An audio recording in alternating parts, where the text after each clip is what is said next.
everyone. Welcome to this August 24th, 2023 meeting of the Dickson County School Board. Welcome. Members of the audience are reminded that this is a meeting of the Dickson County School Board to conduct the business of the school district in public. So thank you all for being here tonight. If you will, please join us in a moment of silence.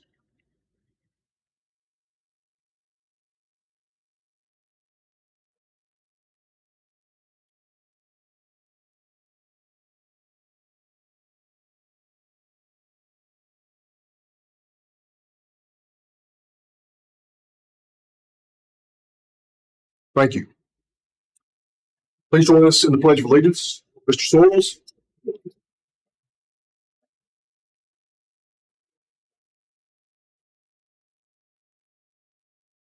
Attention, salute.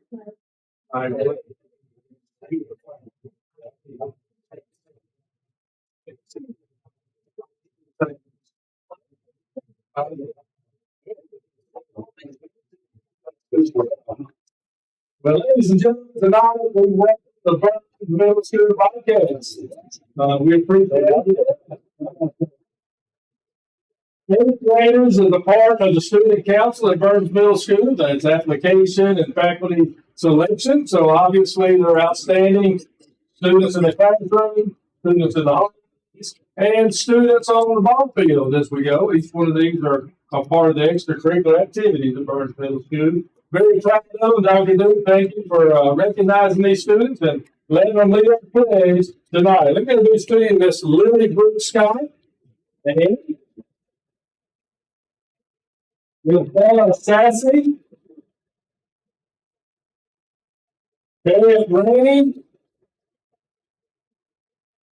and Mr. Gideon Williams.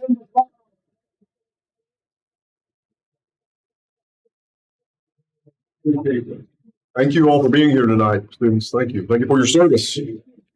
And you all are students are welcome to leave, or you can stay. And if you have parents here, you're welcome to leave at this time, or you can stay, whichever choice. Again, thank you all for being here. Board members, we have been presented with an agenda. Hopefully you all have had an opportunity to review that. Board members or Dr. Weeks, any additions or changes? Yes, I do under 3G1. If you would add a bus bid from ESSER funding, bus bids from ESSER funding. And Mr. Chadwick, my understanding you wanted to talk about board videos. Is that Yes. tonight? Board videos. So I guess we put that under 4H. Or H? Board videos under 4H. Any other additions? Yes, sir. Mr. Parker. Mr. Chairman, can we swap number 8 and 9? Because I don't think when we get out of our executive session, we'll have anybody to comment to. Number 8 and number 9. Just swap them in the order. Board comments, and then we go to executive session. I think when we get out of our executive session, there's not going to be nobody here to comment to. Okay. Well, we can do that. So just reverse 8 and 9. So 9 will become 8, 8 will become 9. Understood. And I would like to add a policy for discussion, not action. I would like to add policy 6.316. 6.316. Yes, sir. Right. For discussion only today. All right. For discussion only. Non-action. Yes, sir. That'll come under 4F. Excuse me. I apologize. 4G. I don't have my glasses on. 4G. So addition. Any other proposed changes or revisions? Hearing none, is there a motion to approve the agenda? Move to approve. A motion by Mr. Parker. Is there a second? Second. Second by Mr. Underwood. Any further discussion? Hearing none. All in favor of the motion say aye. Aye. Any opposed? Motion carries. Next, on the agenda, we have public comments on actionable agenda items. Dr. Johnson, we have a sign-up sheet. Thank you. No one signed up for public comments. Very good. Thank you. We'll move on to the next item, which is under 1E, approval of the minutes from the previous meeting. Board members, hopefully you've had an opportunity to review those, any proposed changes, revisions, or additions.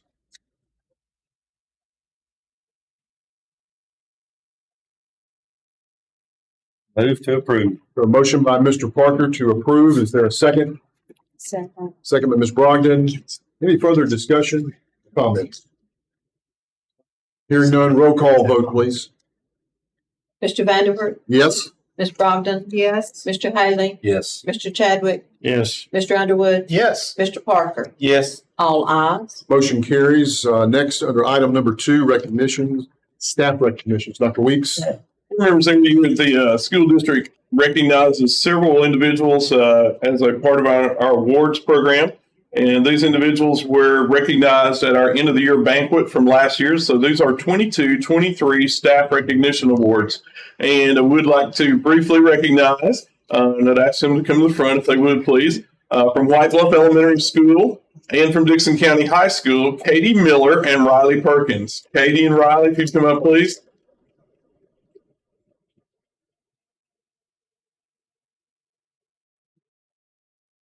These ladies are our Green Apple Award winners. Green Apple Awards are teachers who are in their first 3 years of service to Dickson County Schools and first 3 years in the profession. They are recognized from their administrators, make recommendations to a committee. They complete several projects, and our staff visits their classrooms, takes a look at their test scores, takes a look at the things that they're doing, and they are selected blindly from a group of their peers. And so, again, Katie and Riley have been recognized for outstanding work as young educators. And ladies, thank you so much for your work. Thank you for being teachers and the work that you do. And again, they are excellent and very well loved by their staff and students. So thank you very much. Thank you.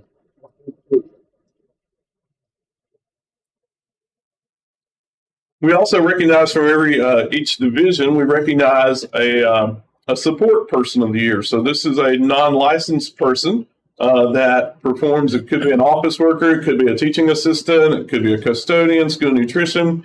And so I would ask that Debbie Tucker from Discovery School, Penny Deloach from Charlotte Middle School, and Jeremy Baker from Creekwood High School, if y'all would come up and be recognized. I know Jeremy is coaching volleyball tonight, so he told us he wouldn't be here. But again, these individuals are recognized again by their staff at their school buildings, recognized and nominated, and then we have a committee read over their applications blindly, and so they are selected for the outstanding work they do. Ms. Penny, we appreciate the work you do at Charlotte Middle School. Thank you, Ms. Killebrew, for being here and recognizing her.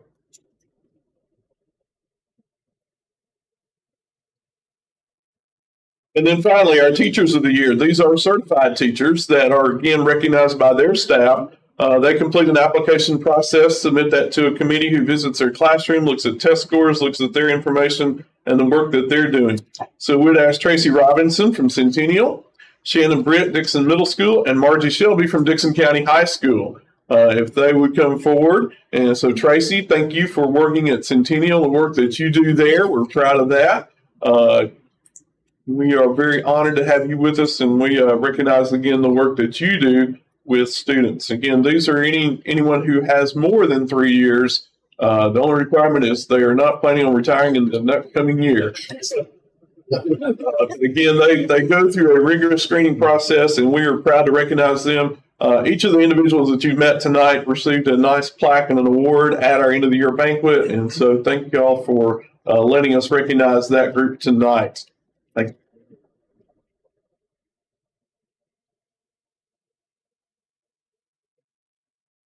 All right, thank you all. Yeah, you are welcome to stay, certainly, or if you would like to leave, you can do that as well. You're not going to hurt our feelings. Thank you for your commitment, what you do. So.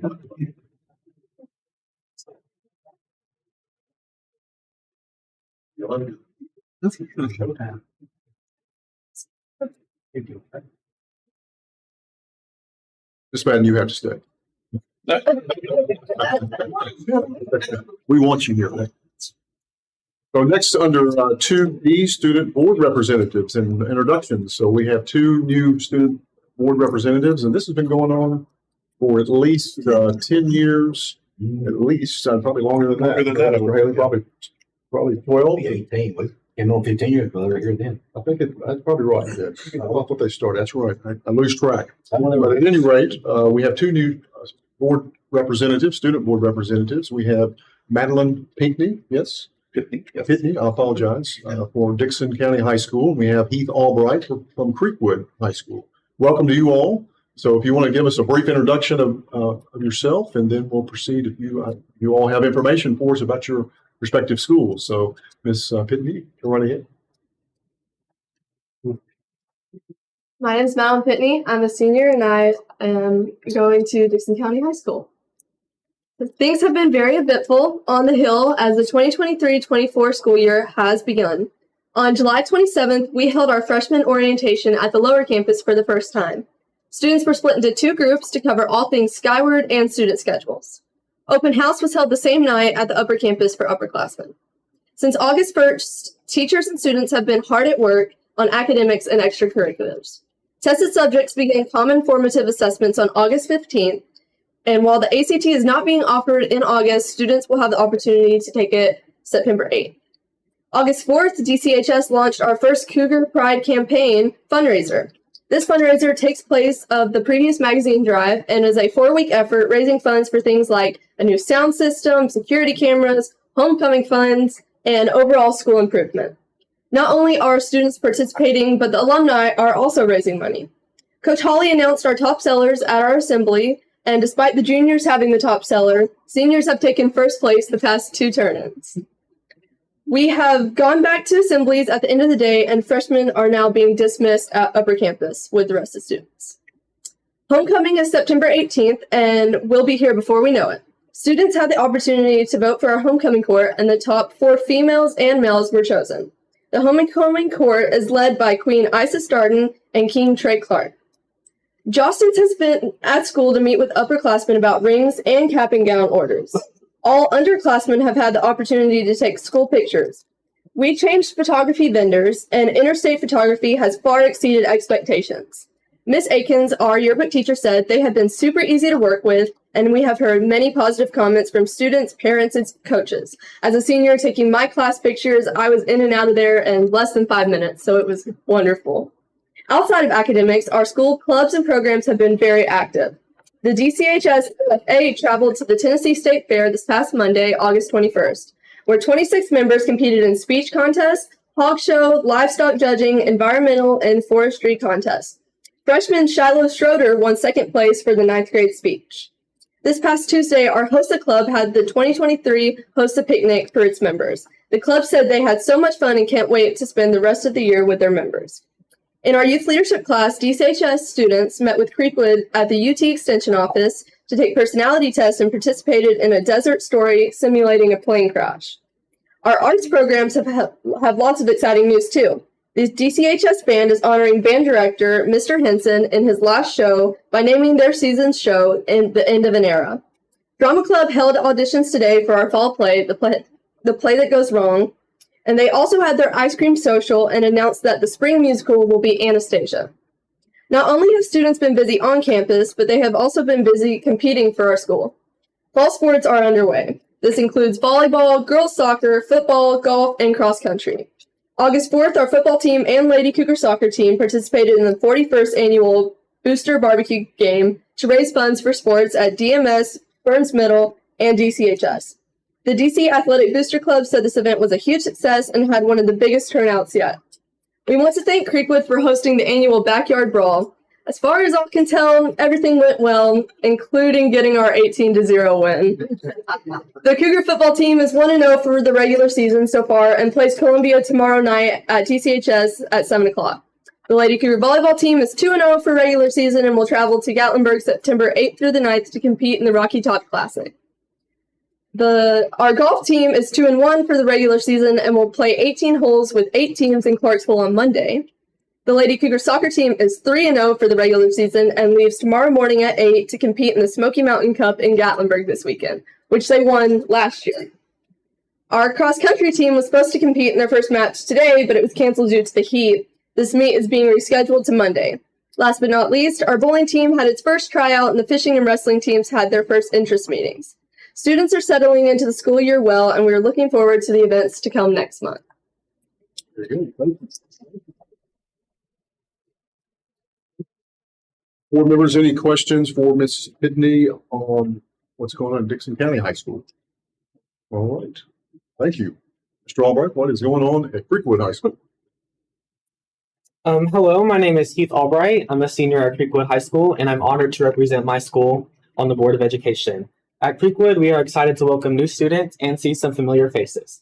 Similar to every year, students have just now gotten to the swing of things, but with this, we are thrilled to begin this school year and excited to see what it has in store for us.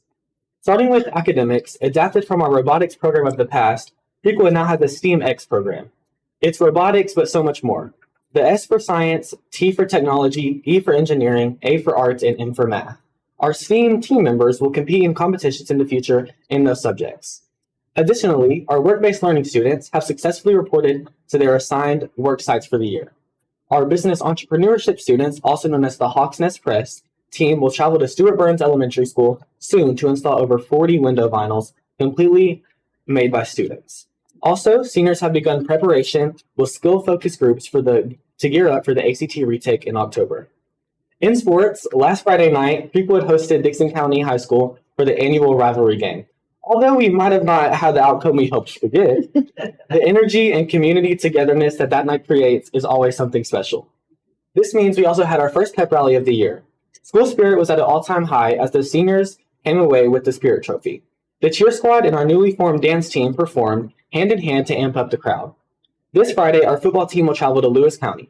Cheer has also gone to Charlotte and White Bluff Elementary School for their academic reward pep rallies. In addition, golf and girls soccer have both kicked off their seasons, with the soccer team picking up their first win against McEwen last Thursday. The Lady Redhawks volleyball team has played 8 games so far on the season and has not lost yet. Lastly, this summer, the Creekwood Bass Fishing Club was awarded Team of the Year, as well as taking home the title of West Tennessee Champions. Moving on to clubs, our FFA members competed in their first competition of the year at the Lebanon County Fair. The events included animal and livestock judging, as well as speech competitions. In health science, 28 students have received their BLS CPR certifications, and our student government members traveled to the UT Extension office last week, along with the youth leadership group from Dickson, for team bonding activities and to seek knowledge on how a community flourishes. The Performing Arts Department is rehearsing for their fall play Radium Girls, and performances will begin on September 15th. On a separate note, there is a senior brother and sister at Creekwood whose uncle has recently been diagnosed with terminal cancer and has been sent home on hospice. They are having a basketball game in his honor at the Old Burns Gym this Saturday. Our boys basketball team, as well as HOSA, will be involved in this event. Please keep him and his family in your prayers through this tough time. With all that being said, a jam-packed year has begun. At Creekwood, we are looking forward to the remainder of the 9 weeks and excited to conquer another year. Let's go Redhawks. Thanks so much.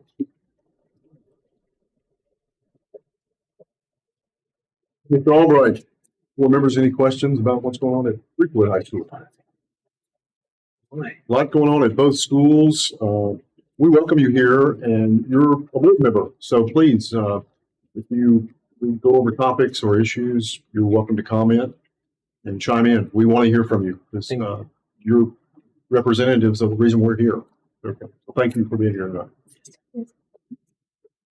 We'll move on to the next item under 3 staff reports under finance. Like week's report. We have coming to you the finance report. This is the end of the year finance report through June 30th. You'll see that as that comes around to you,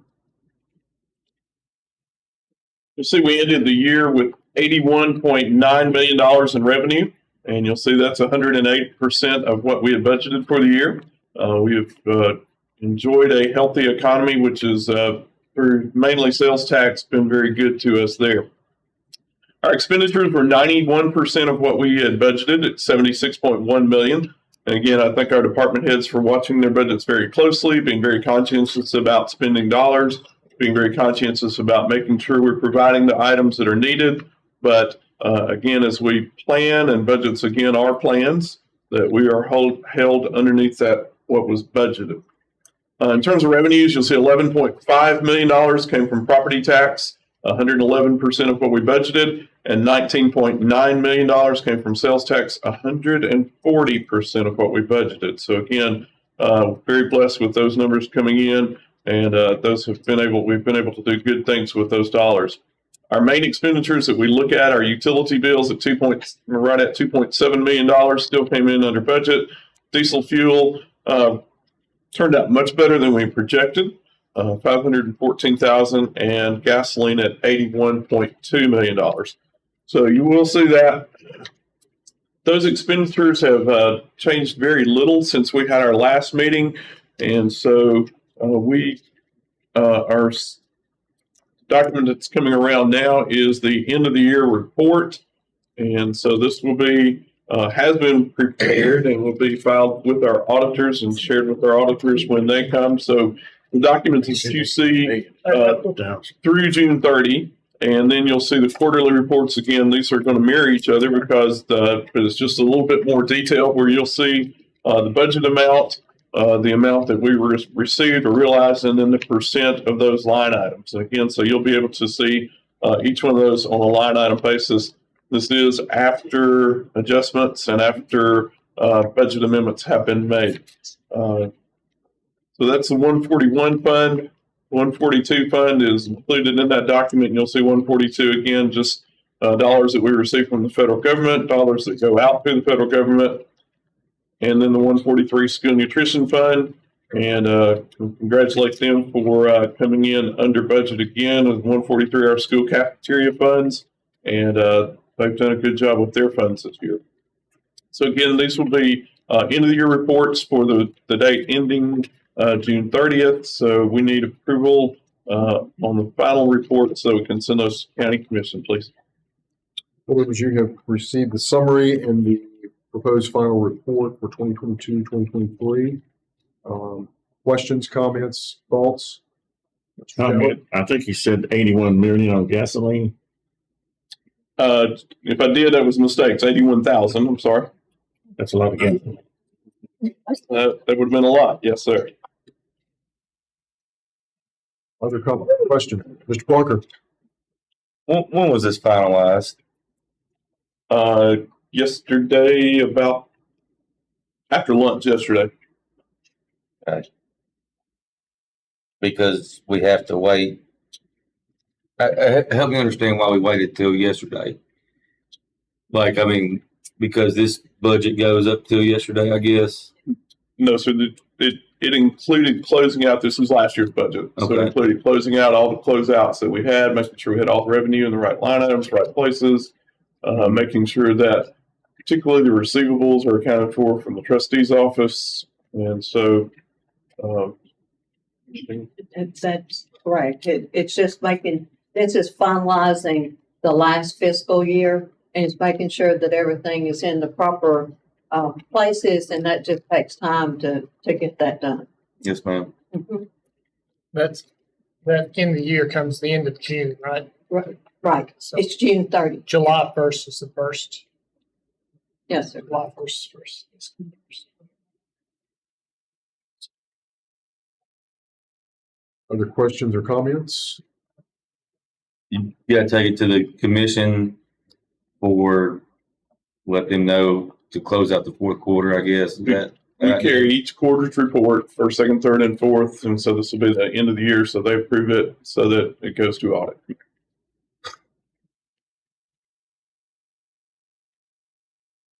Other comments or questions or thoughts?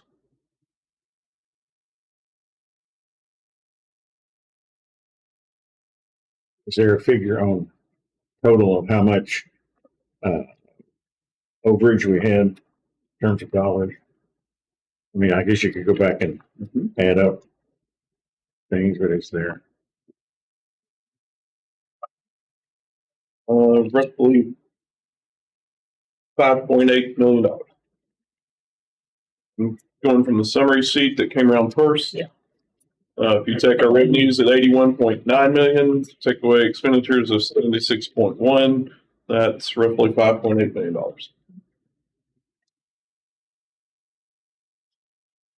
Okay. Other comments or questions? Hearing none, is there a motion to approve the fourth quarter report and final report for 2022-2023's year. A motion by Ms. Brogdon to approve. Is there a second? Second. Second by Mr. Chadwick. Discussion on the motion. All three budgets. And yes, that is for all three budgets. That is your motion, Ms. Brogdon? Yes. Yes. When did this go to the county commission? At their September meeting, they'll hear it. September 5th is the planning session that they'll see that. And the full commission will vote on it on September 18th.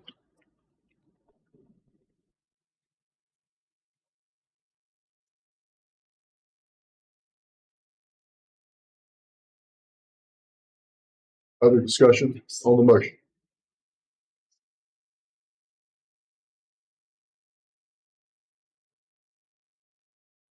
Does it create any amendments that we haven't gone over and approved amendments before? No, sir. There are some adjustments to revenues, but no expenditure changes since you looked at this report at our last meeting.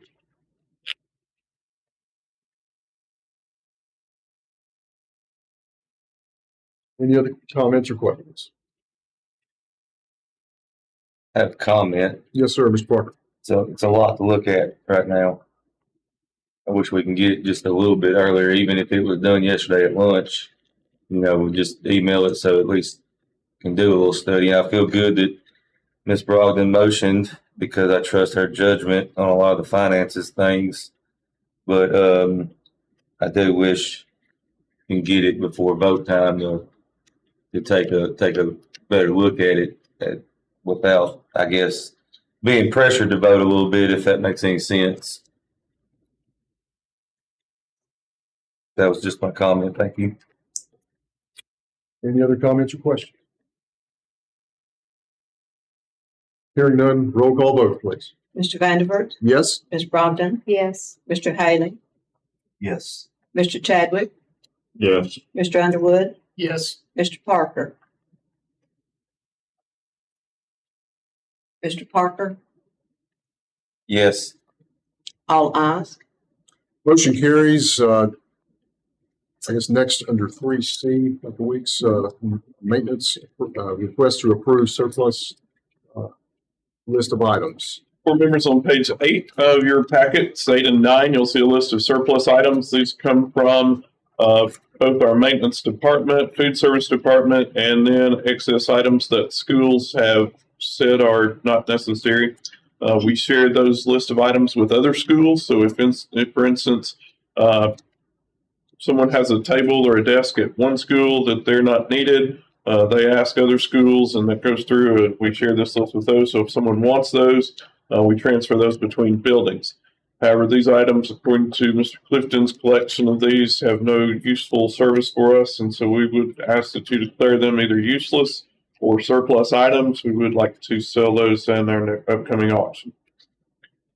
Board members, you have heard the request to surplus these items that have been referred to us for maintenance. Any discussion on those items or proposal? If not, is there a motion to approve? Move to approve. There a motion by Mr. Parker to approve. Is there a second? Second. Second by Ms. Brogdon. Any discussion on the motion? Hearing none, roll call vote, please. Mr. Vanderbilt, Yes? Ms. Brogdon, Yes. Mr. Haley, Yes. Mr. Chadwick, Yes. Mr. Underwood, Yes. Mr. Parker, Yes. all ayes. Motion carries. Under the next item of 3E, Human Resources, the monthly report. Board members, on pages 10, 11, 12, and 13, you'll see the work that the HR department and several supervisors and or principals have taken care of in the last month since our last report. You will see 2 retirements since that time. Ms. Carolyn Hooper, a school nutrition worker at Oakmont, and Vicki Rowland, the computer lab assistant at Centennial. You see we've had some resignations since that point in time. We have a handful of leaves of absence. And then the next pages 10, 11, 12, and 13 are all hires, transfers, assignments, or reassignments. And so you'll see the position that each one of those individuals has taken. Board members, questions or comments about the Human Resources report for August 2023.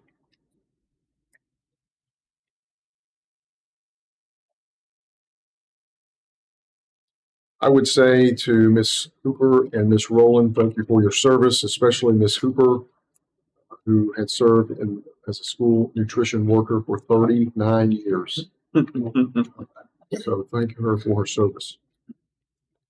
Other comments, thoughts, or questions? Hearing none, we'll move on to the next agenda item under 3G1, the ESSER funding. Which school buses? School bus, yeah. Got a handout coming around to you.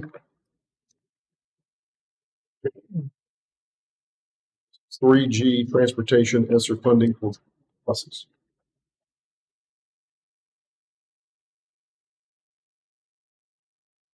Remember, so the first thing you would do to that document is go down to line 3 and cross out the word 5, and that needs to have the word 2, TWO, so that it reads that we would have 2 84-passenger Bluebird Type D buses at $152,498 and 7 78-passenger Bluebird Visions Type C buses at $139,904 for a total of 9 buses. The 9 is correct, for a total of $1,284,324, $1,284,324. This would come from our ESSER 3 funds that we have, and we have until next June to receive all items that we would purchase from ESSER 3. They have to be on site, and we have to have those things taken care of and paid for. That is federal money that comes to us, and this is a grant. So the price on the first line of buses, the Bluebird All-American D buses, the 152, that is the bid that we just looked at our last meeting. And so we're requesting you to purchase 2 more buses out of there. So these are for not this current school year. So we will receive them in the spring, and they'll be in use for the 24-25 school year. So 2 additional Class D buses, and then we're requesting to purchase 7 78-passenger Type C buses. You will see the difference in price there. It's about $13,000, $14,000 for those buses. The 78 passengers are a little bit smaller than the buses that we've typically been buying.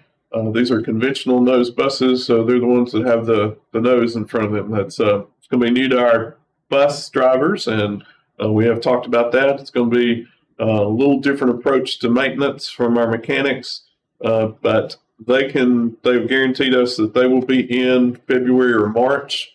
If we did not get these, there's no guarantee that we would get the Class D buses anytime until early next fall, a year from now.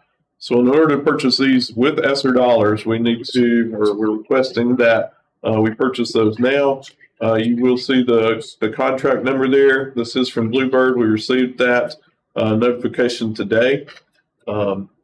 Again, so we're proud to be able to purchase these with federal dollars, so that will save money for Dickson County residents. So this is completely ESSER 3 dollars, and we had budgeted money for transportation in our ESSER 3 budget. So again, the request is for a total of 9 buses, $1,284,324 million. Thanks, Dr. Weeks. Board members, you have heard the presentation of the request. Any comments, Mr. Parker? Type D, Type C. What is that? Just the flat nose versus Flat nose and snub nose. the conventional hood? I think your mechanics are going to like the conventional hood better. Just to make sure they're definitely lights, stop sign buses, Yes. diesel engine buses. They're exactly what we've spec'd on our other buses. Same transmission, same chassis, same everything, except we're going to have 7 that look different than we have purchased in the last 11 or 12 years. Gordon and I have had a lot of conversations about those. Wow. Did Melissa spec these buses? Yes. We anticipate using these buses like in some subdivisions where some of our longer buses, may have a little difficulty manipulating, and maybe where we don't need the total 84 passengers on a bus.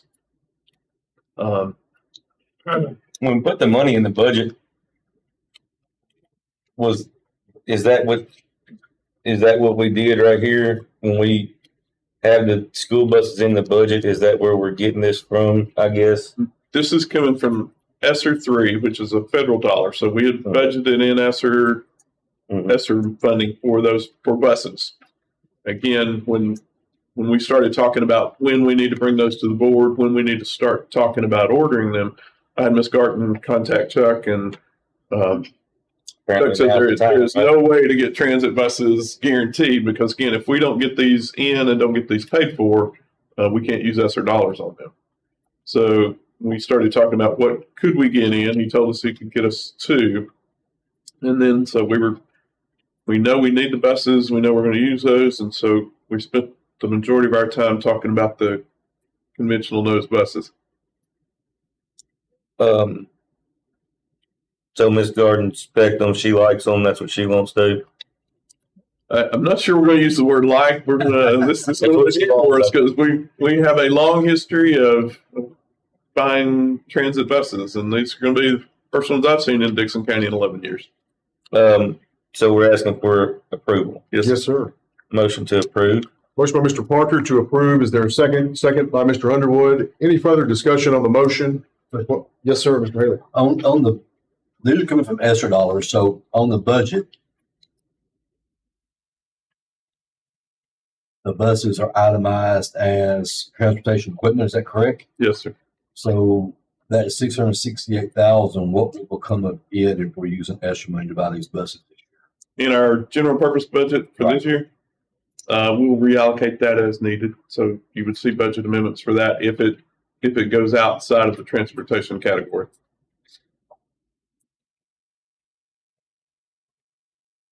Benefit to the system. Absolutely. The 5 we approved last month, It was. those were coming out of budget money, the Those- regular general budget money, and these are the grant instruments. Yes, sir. And so the ones you approved last month are for the current school year to be put into effect. And it'll be the current budget, right? That's the 668, 213.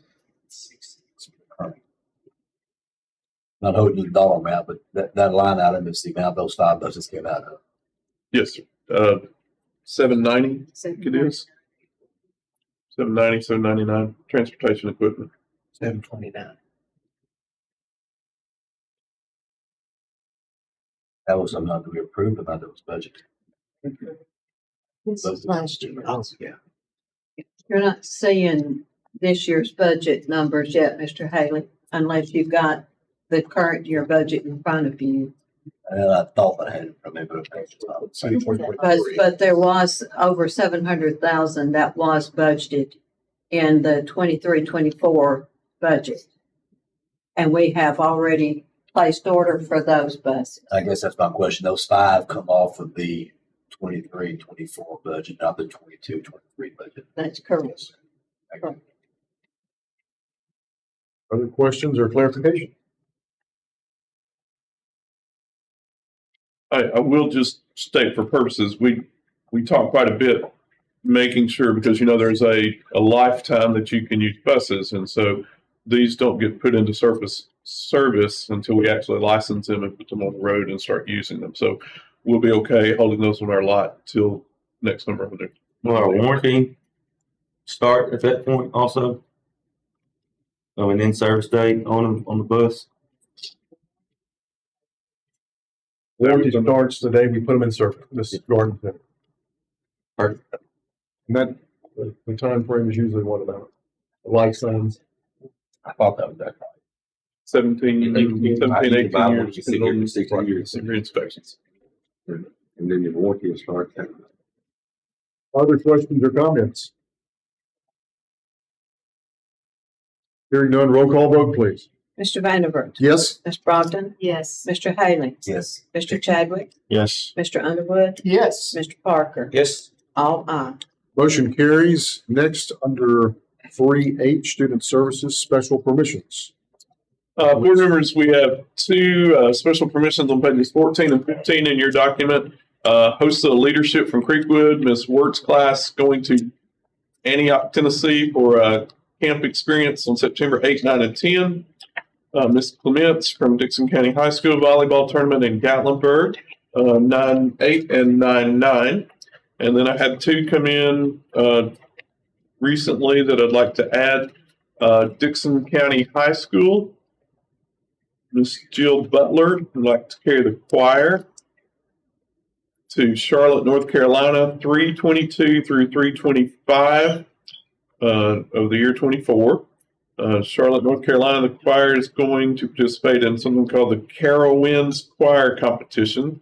Dickson County High School, approximate cost of $600 per student. I'll send that around. These are originals. I'll need these back, please. And Miss Nicholson from William James would like to carry the cheer team from William James to Huntsville, Alabama, October 22nd. And again, that's about a $50 out of pocket for those students.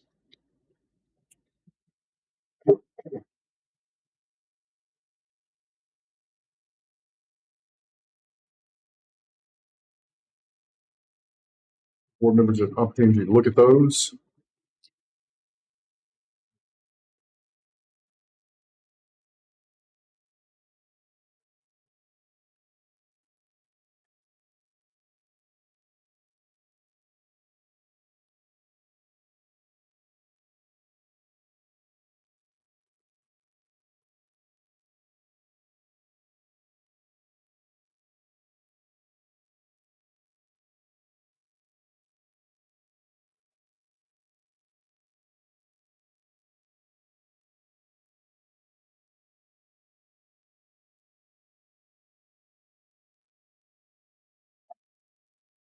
Chairman, can we ask our high school representatives if they're going on any of these trips? You're not They're shaking their heads no, so I don't think they're going to be attending any of these. I'm sure they've got others. So, any questions about these requests under the special permission? Hearing none, is there a motion to approve the special request? Motion to approve. Or, motion by Ms. Braga, is there a second? Second by Mr. Parker. Any further discussion on the motion? Hearing none, all in favor of the motion say aye. Aye. Any opposed? Motion carries. Next, under item 4, administration, school enrollment update, Dr. Weeks. Members, in your package, you'll see a spreadsheet that has details of our enrollment as of the day this the packet was sent to you. Again, for those that are newer to the board, you'll see it broken down by clusters, and you'll see our Dickson cluster and then the schools that are within the Dickson cluster: Centennial, Dickson Elementary, Discovery, Oakmont, Dickson Middle, and Dickson County High School. You'll see, if you go over to the right-hand columns, we have 3,647 in the Dickson cluster. Previous year, we had 3,740. So we have a drop of 2.5% in the Dickson cluster. Going down to Burns and White Bluff, at Stuart Burns, Burns Middle, White Bluff, and at William James, you see we have a total of 1,918 students. Previous year, 1,946, so about 1.5% decline. And then in our Charlotte cluster, Charlotte Elementary, Charlotte Middle, Creekwood High School, Van Leer, and New Directions Distance Learning. 2,270 students this year, 2,429 last year, for a total of loss of 6.5%. You do see some special categorized students. These are often students that have severe needs and severe disabilities and are often placed out of county to meet their needs of their IEPs. So you have a total of 3 of those students. You see what grades they are in. And so our K-12 total, you'll see, is 7,695. If you add our pre-K students in there with that, you see a total of 7,838. So again, you have those numbers by grade, by school, by cluster, and you see Burns Middle School, White Bluff Elementary School, Van Leer had a slight increase. So you see those schools, Centennial had a slight increase. But the rest of our schools, 2 or 3% declines. You see the largest decline is at Creekwood High School, about 10% of students there. Again, these numbers are not final. Numbers change every day. And we see those numbers going up and down every day. Again, the people that will move in and didn't realize school in Tennessee starts in August, and they're going to be behind. We do have students that leave us every day, go to different places due to the mobility in our society. But again, this is good for you to have a look at, and it's interesting for us to look at patterns. If you'll just look, for instance, at the first grade numbers. If you look at normal class sizes, let's just take the cluster of Dickson clusters. In kindergarten, we have 258 students. First grade, 225. Then the numbers second through all the way up through fifth and sixth, 260, 270, 260, 260. So first graders, numbers are quite a bit down this year. And then you see up in the middle grades, you see again some pretty big declines there and larger numbers in our high schools. So again, interesting reading.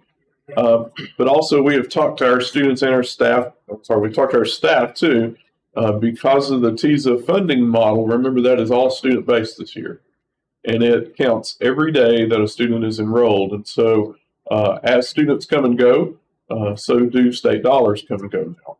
And so it is ever more important that our data is 100% accurate, is scheduled 100% accurate in our student information systems.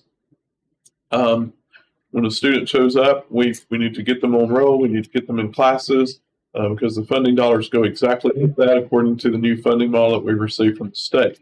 The same thing when a student leaves our system, someone else is waiting to pick that student up, and so therefore they cannot show on two school system rosters. And so there's a lot of editing and a lot of work that our data teams do to make sure these data are complete, correct, and all of the factors that identify these students. So if a student is served in a special program of some sort, that must be coded correctly in each of those programs. And so again, that's a little behind the scenes of how our funding dollars are now coming to us from the state, as opposed to how they've come in the past. So everything and every decision that we make about student attendance, everything that we do with student schedules and classes that they're scheduled for and all that, has a direct tie to the budgeting dollars that we've just spoken about. Board members, questions about school enrollment and the update, comments? Do you, so is this number as of when? I know it changes daily, but. This was the day that I sent packets to you, so probably last Wednesday. So the number, would the numbers go up as the year goes? Is that traditional or is it random? In September, we usually have a group of students that come from primarily our northern states, where I think they're accustomed to school starting after Labor Day. Okay. So we will see an influx of students. I'm not going to say a large group, but enough to make a significant difference. That will come to us probably in the next 2-3 weeks. And then the next big change is usually at semester. And, people move around Christmas time, change different things like that. But it'll be relatively stable between those periods of time. Again, I'm going to say plus or minus 10 or 15 per school, depending on the size of the school. The numbers from last year, do you think they're close to the date, or was that what we finished last year at? That was the exact date, Okay. same period. So it reads the spreadsheet from last year at the same time. And again, I'm going to say August last year. Interesting. Thank you. Mm-hmm. Other comments or questions or thoughts? Mr. Haley? So the ADM is not a factor any longer, we still calculate ADM or? Well, we calculate ADM because it is a student who is enrolled in school. And so, but it is so much more than a number.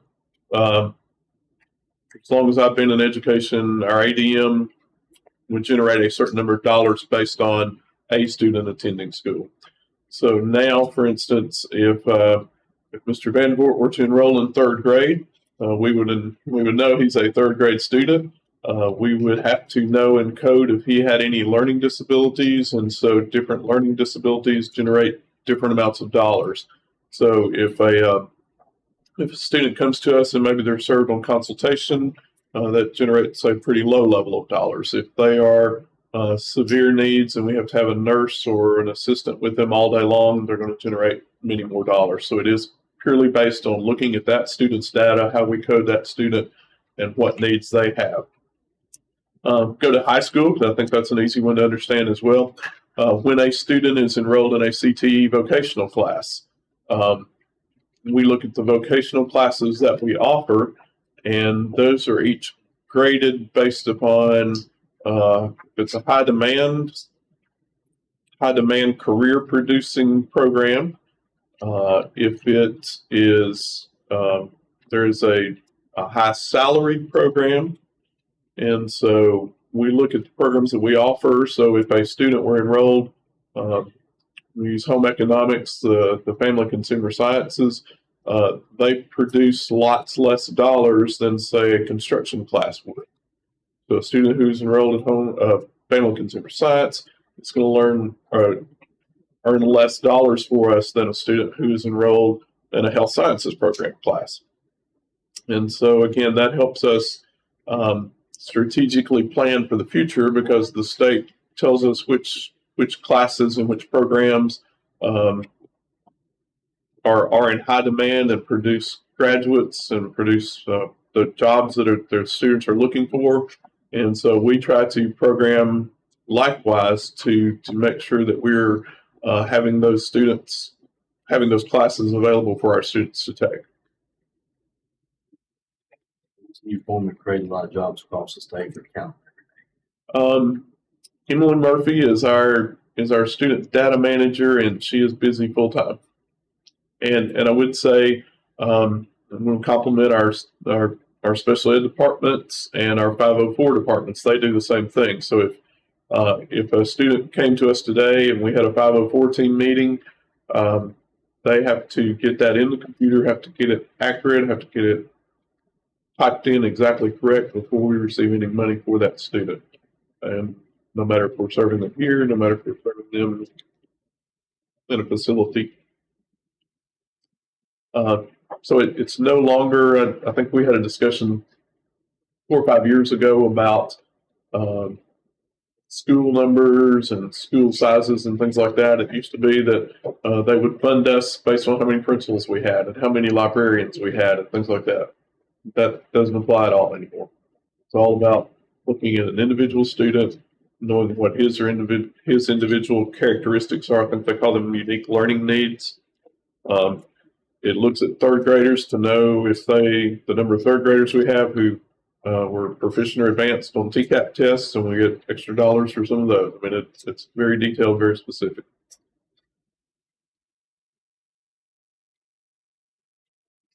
Other comments or questions about school enrollment? A lot of good information. Right, here none, we'll move on to the next item under 4B, long-term capital projects. Dr. Weeks, I think we have folks here. We do. Board members, I took the conversation that we had from our planning session and I put it into the format that we have been using in strategic planning. So the tiles that you see are my summary, I think, of what I think summarized your conversations from our last meeting. And our team from Hewlett Spencer, Lyle Cook Martin are all here this evening to help us talk through some of those. They do have a particular discussion they'd like to have with you regarding the Charlotte Middle School space and some areas that I think could help us consider saving some dollars in that project from where you saw it last. And then again, you see the Dickson Elementary School project, the classroom addition we talked about there.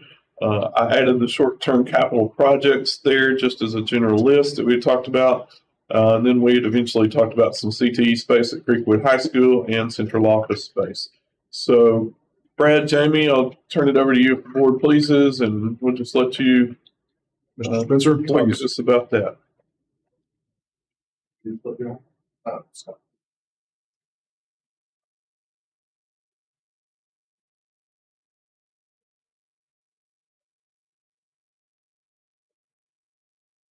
Hey, good evening, Mr. Chairman, members of the board. We have some updates from the meeting the other night at the work session meeting. So what we wanted to do is kind of pull these up on the screen, let you guys see some updates on some of the line items that Dr. Weeks just mentioned. And then we also have some things that will probably need to be approved if it's the board's wishes. We work, of course, at the pleasure of this board, as you all know. But when we talk about a schedule of opening these projects in August of 2025, one of the responsibilities of our team is to work backwards from that date based on construction timelines, based on architectural timelines, getting the project to the state fire marshal, all the things that go in to making a successful project come in on time. And so doing that since we left your work session, because that's what we've been working on since that Monday night, there are some testing and just some things that go along with these projects to get them teed up to go that we'll be showing you tonight. And we're going to be asking for just a small amount of some funds put aside to try to get these things going. It's imperative to keep the project on the timeline that we're looking at for 825 to get some of these things going on those projects. So let me start out with this. If everybody can see this on the screen, I'm not going to reinvent the wheel and go over everything we talked about in the work session regarding the budgets. You can see this is the Charlotte Middle School project first. You can see that we talked about the construction budgets there. I'll just briefly hit on those bold numbers. The range, again, you remember we gave you a range on these budgets, 21 to 22. And then we had those other items. You remember we talked about those, a lot of those soft cost type items. So the budget came in at 24,200,000 to 25,800,000. That was the range. Then we had the re-roof budget number that came in at just over 2 million. You see that. And then, of course, the security film that is state required, by the way, to put on all the windows and doors. You see that number there at Charlotte Middle at 108,000. So here's the update, everything in red. One of the things we did and some of the comments that we had heard and some of the feedback that we got, we wanted to update this budget for this board so you could see what this does to the project and what it does to the numbers. There's been some conversation about reducing the 20 classrooms down to 16 classrooms. So using our rough order of magnitude, our price per square foot, we talked about that at the work session. We're talking about eliminating approximately $1.69 million from the project if we take those 4 classrooms out of the Charlotte Middle scope of the work.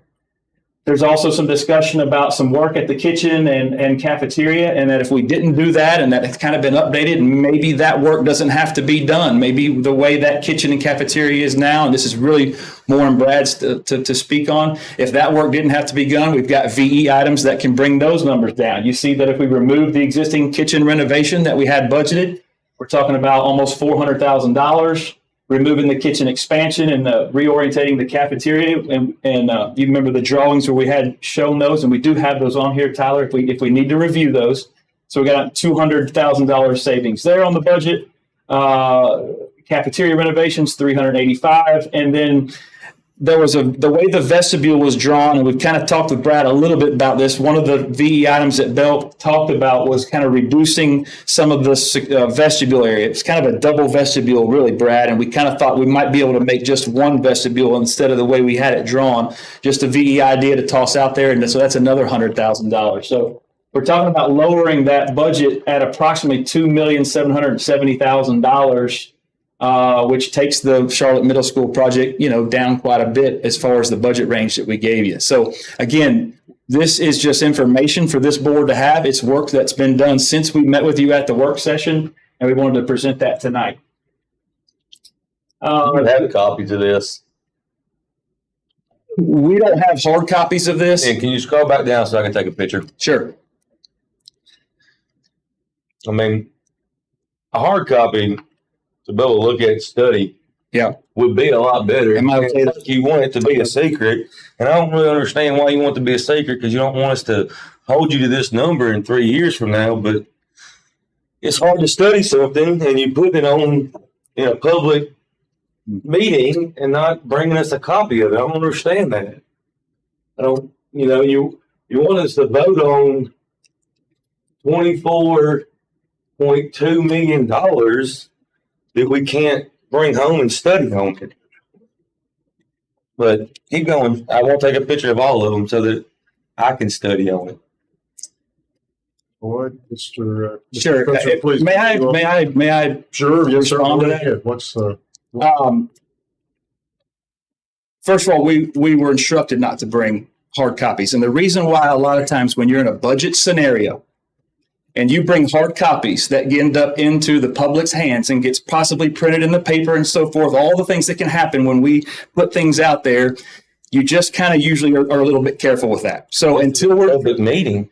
Yeah. And if I'm not mistaken, I bet this is broke up on the YouTube channel. If you're showing it up there, they're probably everybody that's watching it screenshotting and seeing it. The mayor was at our meeting the other day. He took a picture of it. Our county commission already has them all. He was at the meeting. Once you put it into a public meeting, Yeah. in a public session, this is a meeting of the school board in the face of the public. This is on YouTube right now. We got it, and it just makes it harder. Now we got to take a picture of it so that we can remember what these numbers are, but continue. happy to bring you hard copies. It is public information. You're right. This is a public meeting, but we just didn't bring hard copies, so our apologies. no, go ahead, Mr. Spencer. The next page is this is Dickson Elementary School, Tyler. Yeah, the only thing here, we had a request to re-roof, and so you can see that line item there, $931,749 for a re-roof on Dickson Elementary. That's the only thing updated from the last work session on Dickson Elementary. Next slide. So this just shows a combination of both projects. And so our new, taking into account the 2,770 VE on the Charlotte Middle School, you're looking at a new range for both projects. Taking into account the VE is 30,018,000 to a range of 31,900,000. Yeah, again, we talked about the HVAC. We did not, we don't have that in there. We talked about that. That would be in an there. additional amount. And exactly, Chairman, and then the doors and windows as well. Who was involved in the kitchen,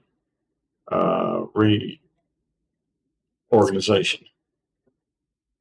Brad, you want to comment on that? Joint effort between the design team, Hugh Spencer and Bell, and then also talk to Dr. Weeks a little bit about the kitchen. And from what we understand, a lot of the kitchen equipment has been replaced within the last 5 years, I think, not too long.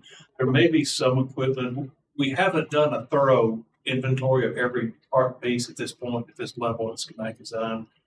But right now, we don't feel like the kitchen food service area needs to be totally obliterated and redone. And that's a very expensive thing when you start doing that.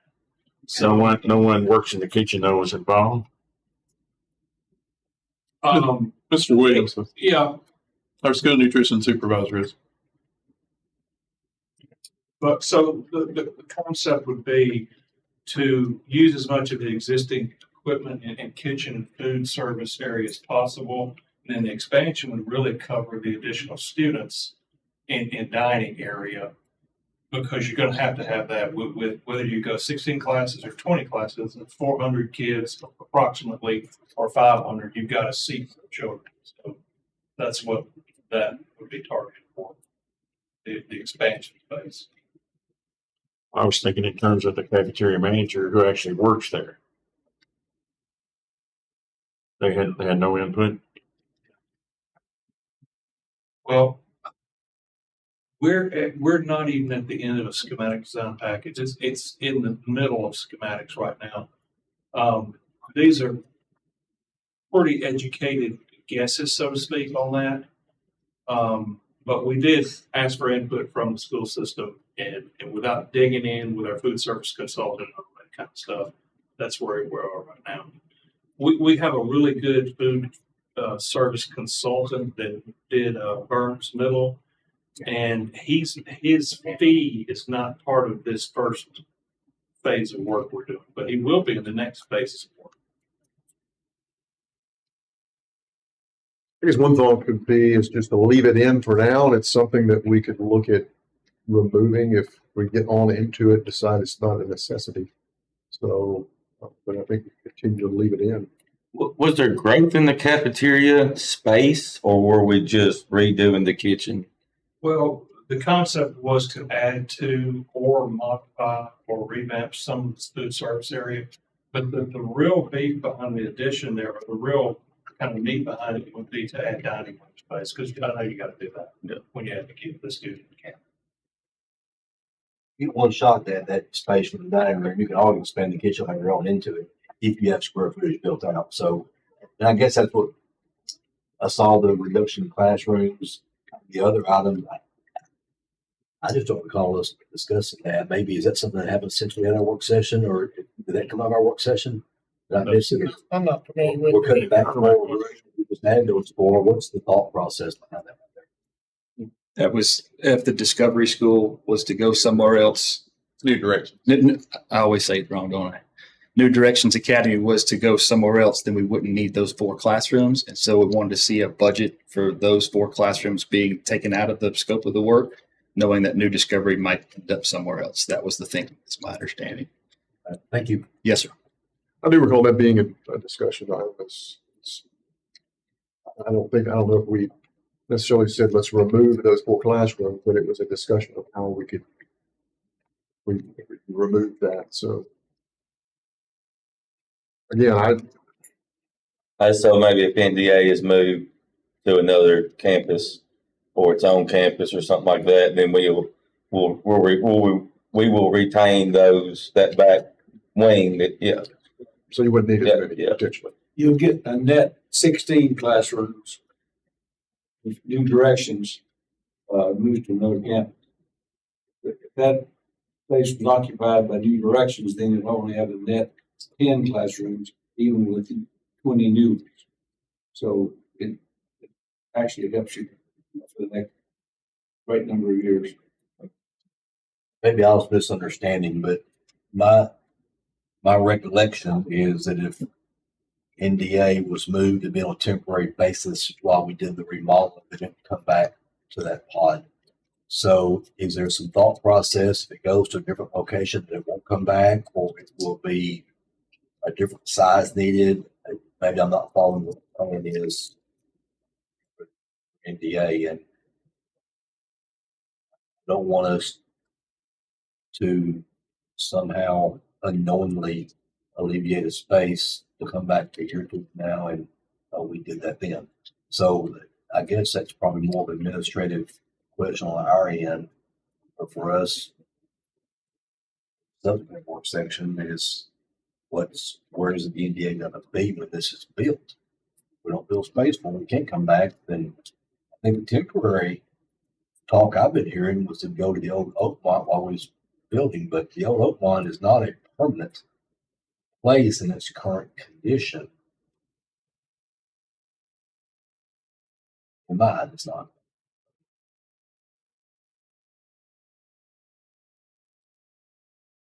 What am I missing? Anybody tell me? I think earlier in the summer, we had talked about looking for rental space when we were talking about where could we move New Directions. As we sought rental space, or a lot of people that were willing to rent office space to us, but we only found one person that was willing to rent enough space for an alternative school program to us. At that point in time, we kind of changed our direction of starting to look for office space as opposed to New Directions classroom space.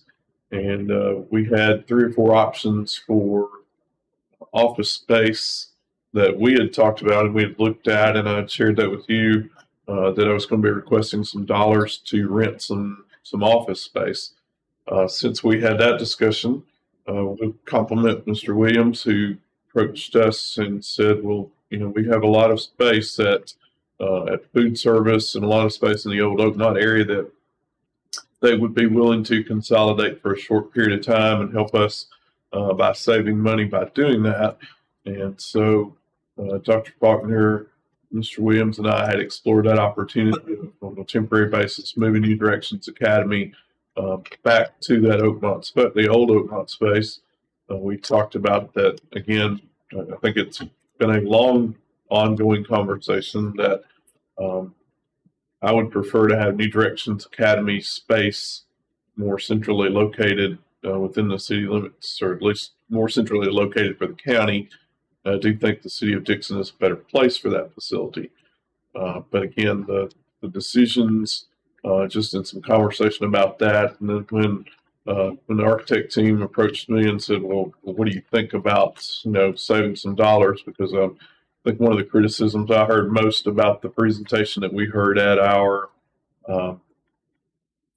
last planning session was there was a specific amount of money tossed out there, and isn't it strange that all of our dollars just happen to total up to that amount? Well, to me, that's what we've asked them to do. We've asked them to plan what can we do to get the most for our money out of that. And so if that's the criticism we're brought with, then I think our team has looked at that and said, where could we cut some dollars from that program? And so as they approached us, the idea of trimming back those 4 classroom spaces, and then the idea of trimming kitchen and dining space came about. But again, I still will say, even after we do all these things, there's still, Tyler went. I think we're still looking at about $3 million. I think roughly $3 million, probably an HVAC work that could potentially be another couple $1 million in roofing, I'm sure. The HVAC replacement could by itself could be $3 million, not to account for other revisions that have to occur with tearing out the ceilings across the entire school. That's sharp. Yes, sir. So it could easily be $4.5 million to replace all the mechanical system. We just don't have enough to go off of yet to put a price together for it.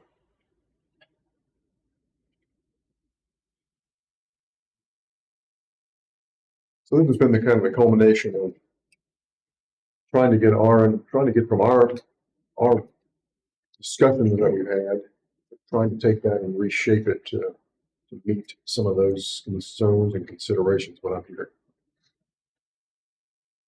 Want to add some parking if we take them 4 classrooms out? Parking. It seems like the bill's going to be shorter though, right? Well, it would shake around for sure. At one time, we had we've had multiple schemes, and one of them had 8 classrooms on the main floor. So somewhere scheme B, maybe we've got the parking, but it has a little bit more, but it really just shifts the lanes hill. What's the total student for the, was it 16 classrooms? What's the total student? The way we kind of figure that is you count on 25 kids or students per classroom. So the difference between the 16 and the 20 is 400 versus 500 students. Now you can put more in there and you may have some less, but that's a decent average. You guys are very patient, and I appreciate both of you, the work you do. I think that, and I don't want my comment to come across that I'm saying you've done something wrong with that. I was missing the communication gap, what I left thinking versus what I see tonight. And that's no reflection on your work. I think most people might give up on us a long time ago. It's been a long process. And we historically take long processes on how we design what we're going to do. But I think that comes from, first, I think comes from within. And I guess you do the work session every day until you start construction. But leaving those conversations, I think maybe the adjustment might have been a little premature because we need to decide and understand what the ripple effect is for every move we make. And I think we saw that with Burns. We saw a ripple effect with kids that are close to the middle school going on a long drive to fill a school. And that comes from within, not from without. So y'all's work is not equivalent. Yeah, and now you have the budget range for what we presented at the work session, and then additional work has been done since there. You have an additional range today. We thought that might be helpful to that. So I can finish the report by going through the Dickson. You saw the combination of the 2 projects. Tyler, we want to go to the final slide, which is the testing. Is that the final slide? Nothing's changed with Dickson Elementary from what you presented. No, so the only thing we did is we were able to budget the replacement of the new roof. which was a request, which is that $931,000.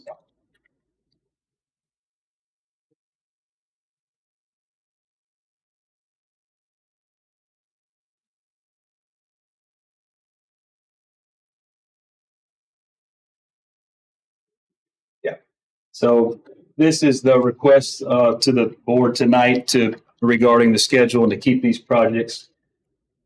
Really critical path to keeping them on the August of 25 open date. Again, my opening statement about working backwards from that opening date. These are things that really need to be done now. And we've went out and got some exact pricing on some of these items. You see the survey, both surveys are actually already been completed. Brad, we needed that really to move ahead with where he's at on the drawing. So we've already got the 7,500 and 5,000 on Dickson Elementary, 7,500 on Charlotte. That's already been done by our civil engineering team. We've gotten quotes for geotechnical work on both schools, both projects. You see 8,800 for Charlotte Middle, and you see a 6,950. Then you've got abatement for asbestos. We've got to have those reports in our hands to move ahead. These are things that need to be done to keep the critical path of this going. You see the prices for both schools there. And so essentially we just looked at each other as a team and said, hey, let's ask the board to allot maybe $50,000, and we could get these things done in the next 30, 45 days, which would be key. To get them teed up and ready to go, so that if we do go to the October 12th and we get a green light, we will be on par for staying on. So whether we go with the work session, that one, or if we change our mind and go with this, it would not make any difference. This work should be done either way. Correct, Chairman. Okay. So it's just a need to It's keep a us on need. track. Yep. No matter what you were doing, if you move ahead with these projects, this information has got to be part of the first steps of these projects. So we wanted to present that to the board tonight for consideration. And you all are willing to make yourselves available October, it's either 12th or the 16th is what we're. Yeah, we got both dates down, and we'll be ready to make a presentation at this board's will for the county commission. Yeah. Other questions for Hewlett Spencer or for Lyle Cook Martin? Are you saying that we're going to discuss at a later date then these other things that have been proposed after our work session? Is that what we're saying? I would think that would be good. Me personally, I would like to move forward with that October 12th or 16th, whatever date that's going to be, with the county commission to be able to present one of these scenarios. And if we need to meet in September to discuss which one, try to come to a consensus on it, maybe at a work session at least, and then vote on it in September to be allowed to, I think they could move forward with it. That's my thought. Like, see, put two work sessions in. If we don't need one, we'll cancel one, but we have a hard time making calendars work. And while I like to see it done in one, I think one creates questions for another. The last one gave me a lot of thinking time on direction that we're going to the end result. And I think we're making progress on that, but I'd like to meet the October date, but I think we can. Just a lot of us to have discussion time if we need it. If we want one. Really more of how is this going to have the ripple effect out there. I have concerns about Dickson Elementary ripple effect. Both of these schools at the very beginning, we're talking about replacement schools. The money's not there for that. I do have concerns, and spoken at the work session, that Dickson Elementary is probably my thoughts. We're adding classrooms, but we're not taking care of the aging core facilities.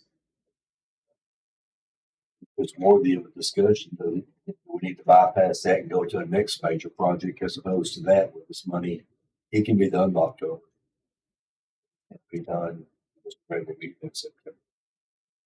Mr. Porter. When do y'all need that $50,000? If it was approved tonight at the school board meeting, we would enter into contracts with those items first thing tomorrow morning. So you're going to try to do those things as soon as we get the money. The only problem I got, and I don't understand what any of that actually is, but I understand that you got things you got to do to keep the project rolling. I just hate to spend $50,000 because we spent $140,000. and I hate to spend another 50 until our county commission votes. And I don't know when they're supposed to vote or if we can ask them to vote. Because if they say, no, we just spent $50,000, that we're going to say, well, there's nothing we can do. And so I don't know when our county commission plans on voting to allow that allotted money to the school system, but maybe we can ask them that,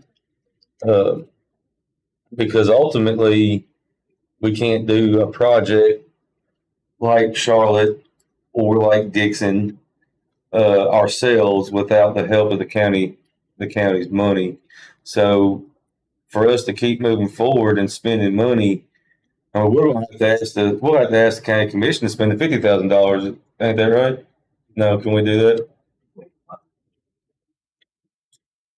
Line item already, but Okay. So that's just my thoughts on it. Maybe y'all can break off and tell me where I'm wrong. I just don't know if we can just spend money without it, because we don't have enough money to do Charlotte and then by ourselves. So, or either one of them by ourselves, I don't believe. So if we spend 50, I sure would like to know that the commission is going to give us the allotted amount of money also. Mr. Spencer, give us a little detail about, or whoever can, on what those items are specifically and why we need them now and why it's moving forward and what it moved forward.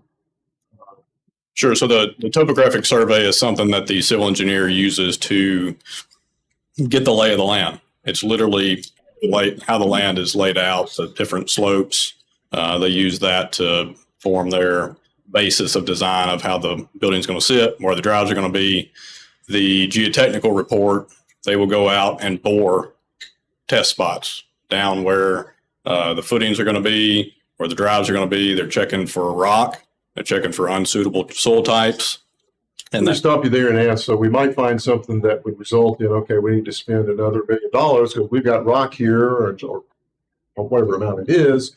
We need to add that into the budget before we go and present it to the county commission. Yes, sir. So they would know. Correct. Field house. Simplistic. Sir? A field house. That's it. Yes. But we need to do that before we go and present it so we'll know the number. There are always a few things we need to do. What we always recommend, geotechnical reporting, reports, subsoil investigation. Our structural engineers have to set a site classification for any building design, any foundation design. If they don't have it per code, they have to guess high. And what that means is dollars. That everything's bigger and fatter and overdone. The other thing, so you don't want that. That money for geotechnical exploration will save you a lot of money in the building. The other thing is, if you don't do it and you hit a bad spot, that's a big unknown. You really don't want to. Who wants to spend money in the ground that you never see? It's terrible. But there's a lot of bad subsoil conditions in our area. We know that, and we really need to know what that is before we get started. It's just smart, good, solid practice. I apologize for interrupting you. That's fine. The topo too. We need that architecturally to properly set the building, and the structural engineer does too. And the whole team needs all that information to move forward beyond the level of design that you've authorized us to do. Sorry, I just wanted to add to that. Oh, great. And then the abatement. So for any buildings of these age, whether you have the roof or the mechanical system that's desired to be replaced, there could be asbestos in all those materials. The new Directions Academy that's going to be demolished in full, as the current plan is. That needs to be tested. I know you all have already done a little bit of abatement on some of the tile, and you are required to have a certain abatement survey that you keep on hand.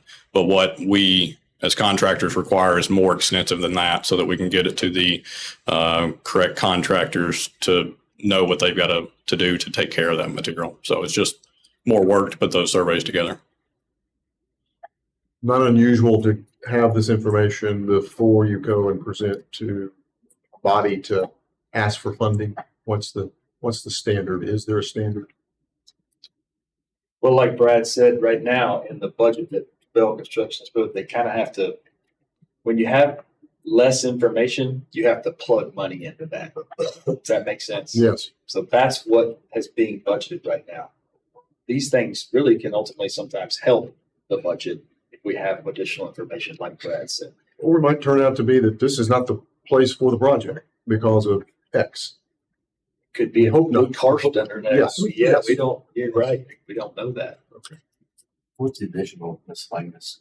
Yeah, you've got about 20% in your total there in miscellaneous items. What is that? Yeah, Tyler. That's just small amounts that don't have anything planned for them right now. It's just there if something else comes up as a early urgent item of which some funding would need to be necessary for. May not be used. It may not be used, and that would go back to you guys.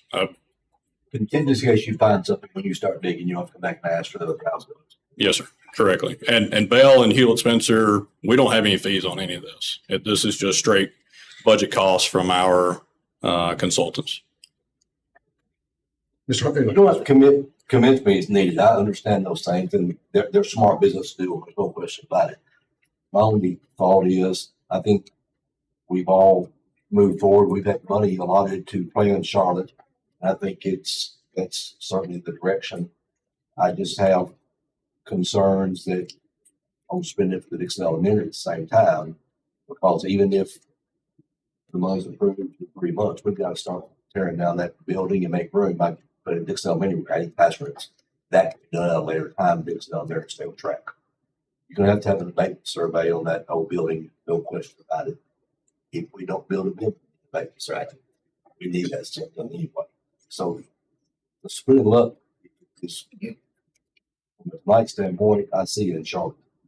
Dixon Middle or Dickson Elementary, it's why we talked about it. We've sketched out a footprint which we haven't gone to the extent we have in Charlotte. And I think it might still want some discussion on the course basis. I was understanding that we all had voted and approved to prioritize those 3, and Dickson Elementary was one of them. But I think we've gone to about the same level of work to plan it out, to get what is needed there, the different areas that need improvement, need for it. So, from where I understand, I guess we're one step forward, 2 steps back. But that's what the board chief to do. That's what we do. I just thought we had made a decision to move forward with Dickson Elementary. I guess maybe I misunderstood that. I thought moving forward was too late to design out, see how it's going to look and see how it fit our needs. And once it came out, we discussed the course basis. And I think we left it with the course based discussion. But I would go with 2 steps forward, 1 step back. Give you that one because it does feel that way. I do agree. But you're going to need that sharp work done no matter what we do. So anything else? Yeah, if I may, I know the desire for opening Charlotte Middle School is August 1st, 2025. And as Jamie's already talked about, we work backwards from deadlines. So what I've put together here is a very high level. Obviously, we only have conceptual drawings, so it's high level.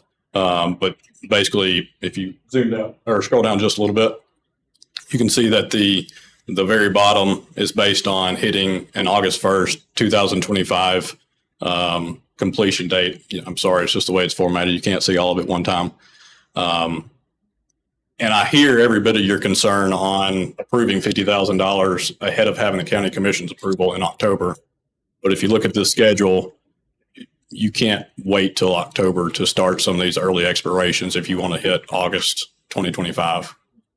We've got timeframes in there of which we need to get the design development drawings put together. So what Mr. Brad and his team have right now is very early stage conceptual / schematic type drawings.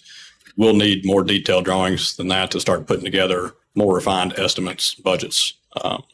And it takes them time to design all that. So they really need to start their design timeframe in October. Is that for both projects? Charlotte Middle School has the longest construction timeframe, so this is specific to it. the construction timeframe for Dickson Elementary would be a little bit shorter. So you can push back some of those early items just a little bit, maybe by a couple of months. But there's still some key items on there with as we talked about on the planning session, the long lead times of the switchgear and mechanical equipment's come down just a little bit. It's probably 40 weeks, but if you don't expedite switchgear, it's 70, 72 weeks to get it right now. And we're coming up on that date very rapidly. So I don't see any way that this project could not get away with expediting, paying extra for the switchgear. And there's about 5 lines down says window to expedite. So that would have to be released by January, February timeframe, which means we need a full mechanical, electrical design completed by then. We're going to keep waiting. We keep costing ourselves money. Keep costing yourself money, and you get to the point where you can't open a school because you don't have electrical gear by which to operate your mechanical systems to have AC operational for us to finish our finish work. Reality is, while we're staying in October for the county commission, I do agree that these studies need to go ahead, and we have money to do that on Charlotte. We'll discuss which ones in a minute, but the county commission is not going to approve your money in October for this project. If we present to them in October, it will be on next year's budget. I don't see them approving that till the first of the year. So I think us saying get their approval in October to start with the building, I think is great thinking, but it's presenting to them in October, they're going to approve it the same night. It's going to be highly unlikely. They're looking for the next year's budget. You're looking for get that approved. So you're saying we won't receive funds until first of next year? Hang on a minute.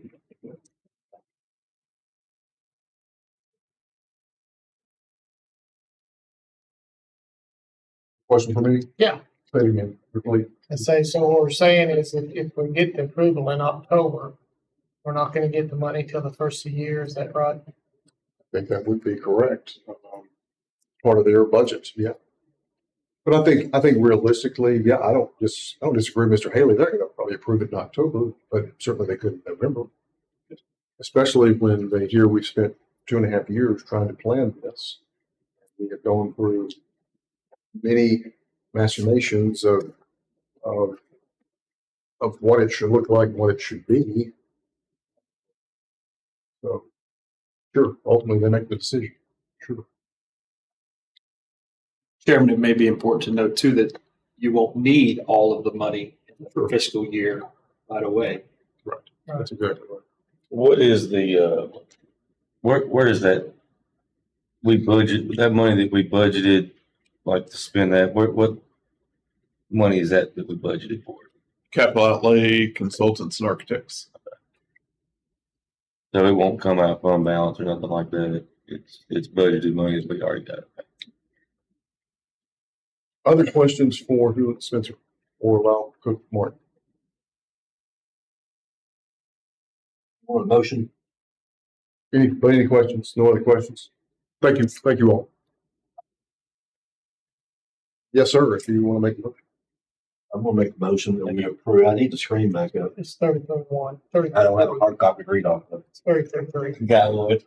You did ask that enough. I can't make a motion. I see the Make a motion to approve the 33-1 or 33,300 for the Charlotte.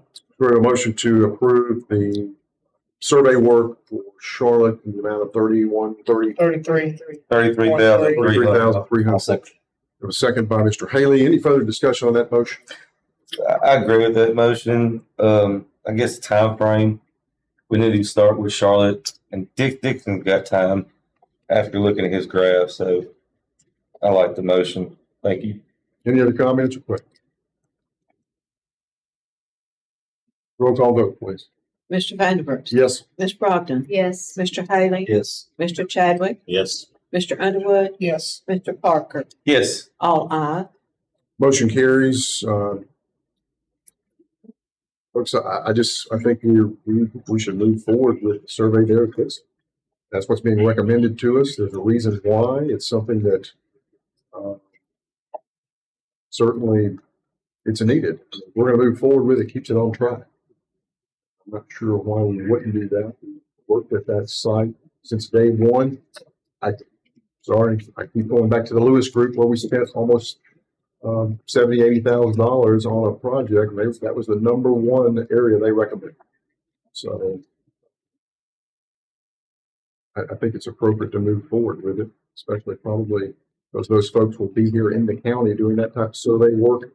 Otherwise, they're going to come back and it may cost more. Everything keeps increasing. So those are my comments on it. Any other comments on the request for those survey dollars? I don't remember the amount. What was the amount? $16,700. Any other comments on that? Is this the appropriate time to look at a couple of work session dates for now, September? Well, I guess I'm asking if anybody would like to have a discussion about that survey. If you don't, On the Dickson Elementary. yes, sir. Yes, sir. Anyone want to comment on that? I mean, I'll comment, Mr. Chairman. I think that by looking at Mr. Bell's chart that he had up there, the little pie chart, I think we got time on Dickson. I do have a concern on the commission wrote through a number out years ago, I guess, about that $32 million. And I just have a concern that I hope they stand by and give it, but I think that was many commissioners ago also. I think that when that come up, I think Mr. Ryle said it was about 10 years ago was the plan on that. I'm not sure that commission probably hasn't flipped entirely in 2.5 elections ago. So I have a concern that they may not say you get 32. They may say you get 28, or they may say we get 24. They may say we don't get enough. So after the talk with the commission to see how they feel on it in October, I think that we could maybe move forward to knowing that money was going to come. But the unknown to me, and the time frame that he showed that Dixon's not going to take as long, is the reason I don't think we should spend that $16,000, because it doesn't have to move as fast as Charlotte does, because Charlotte's going to take longer. Any other comments on that proposal for the survey? What's the role of the board? Do you want to take any action on that? Hearing no one respond, I guess not. Do we want to take any action on this proposed plan? Yes. Yet another proposed plan we've got. Let's go ahead and talk about the CTE program if we could. Where are we at on that? CTE over at Creekwood. Yes, sir. Mr. Underwood, go ahead. Again, when we put this plan together based on your conversations from your planning session, we had talked about 2 options for the CTE space at Creekwood High School. And again, I believe ideally that's going to be contingent upon what we do with athletic fields there. We have had OLG engineers look. Wait a minute. The CTE program is contingent upon what we do with the athletic fields? Ideally, yes, sir. Break that down for me.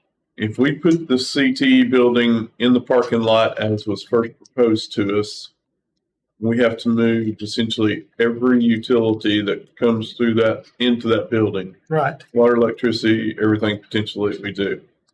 If we put the CTE space on the existing soccer field, all that goes away. Right. You got a flat space, you got a nice space that's ideal for that.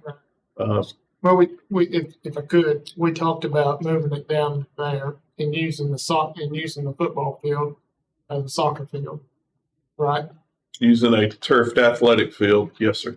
No, I'm just talking about if we're getting rid of the soccer field, you said that they could use the football field as their as their place to play soccer. Is that correct? I think I said the new turfed athletic field. I don't think I said football. Well, the turf hasn't been approved yet. I agree, which is why that was on here. So are you saying that they can't have CTE building on the soccer field unless we approve the turf on the football field? No, sir, this board can vote to do anything they want to. I'm telling you, I think it would be most advantageous to put it where the soccer field is, because we don't have to move all of those utilities. I know the first time I was presented with the CTE estimate on what a welding building would cost was about $175,000. The latest numbers I've seen from OLG Engineering is probably closer to $3.8 million. And that's without air conditioning in that building. That is on the soccer field, existing soccer field where that is. So if this board wants to move that back to the parking lot, that's okay. But we need to get ready to spend more dollars and more money to move all the utilities that are coming in there. And that's, again, this board can vote to do whatever they want to do. Well, I had a constituent and I had a commissioner call me today about the CTE, and from what I understood, that we were looking more toward the soccer field, putting it there on the soccer field because of the underground utilities and what have you. And I told them what you said, that we could use the football field for the soccer. And so that's kind of where I left it. I didn't give them a time frame of when that was going to happen or when it was going to come up for a vote or anything like that. But I kind of need an update of what we're doing there on that CTE, because is that going to be a year out or 2 years out before we can get that up, or where we at on that, I guess? I think that's when I presented this from our discussion at the planning session. And so, we've generally carried this plan to the county commission. So this is our 5-year plan. Mm. And so, according to the panels that I would have on here, phase 3 would have short-term capital projects, which we discussed in depth at our last planning session, and talking about what those would be. And so, again, major maintenance projects, roofing, parking lots, HVAC, facility upgrades, athletic improvements, aesthetic upgrades. So if those things take place, then I would say that we'd be ready to move to panel 4, which would be the CTE building. Price, or a budget number that we received very late this afternoon, I think is somewhere in the neighborhood of, I think $3.5 to $4 million. For CTE building. For CTE. At that location on the soccer field? On the soccer field, yes.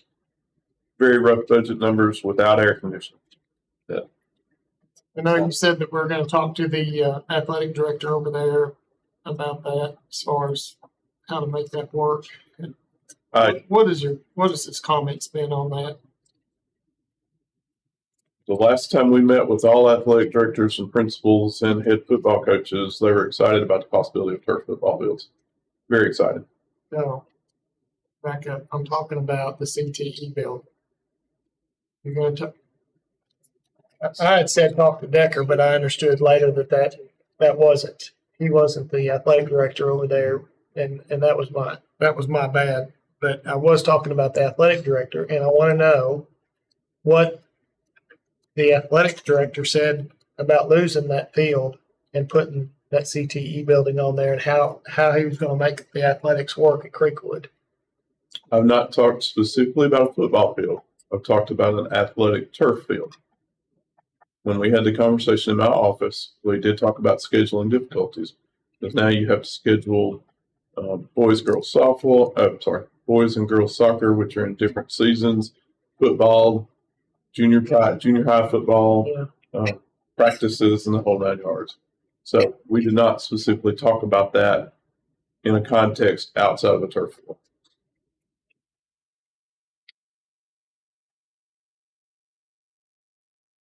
So he's not familiar with the CTE building wanting to be there, or that we're looking at maybe putting it there. I think when we had that meeting, I'd have to go back and look at my notes, but I know Miss Spencer was there. I know Coach Thiel was there. I know Mr. Holly was there. Football coach for Dickson County High, Mr. Palace was there. I can't remember specifically if Creekwood had changed athletic directors at that point when we had that meeting. Either Mr. Decker or Mr. Palmore was, one of the two. And actually, we had a follow-up meeting 2 weeks ago at Creekwood specifically with the entire administrative team and the bookkeeper to talk about the difficulty of scheduling and how they would approach that. But again, it was not in terms of just the football field as it is. It's in terms of a turfed athletic field. What about the other field there on the corner? You've got the soccer field, and then it kind of comes around this little empty space before it gets to the ball field. Can that be introduced into a new soccer practice area or game even? Is that big enough there? I know they've gone over I that don't ran even know how sprints much is there. before, and I think the football team has practiced down in there before as well. I don't know without looking at it.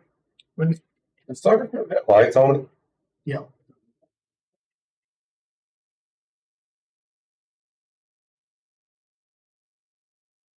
Could you look into that?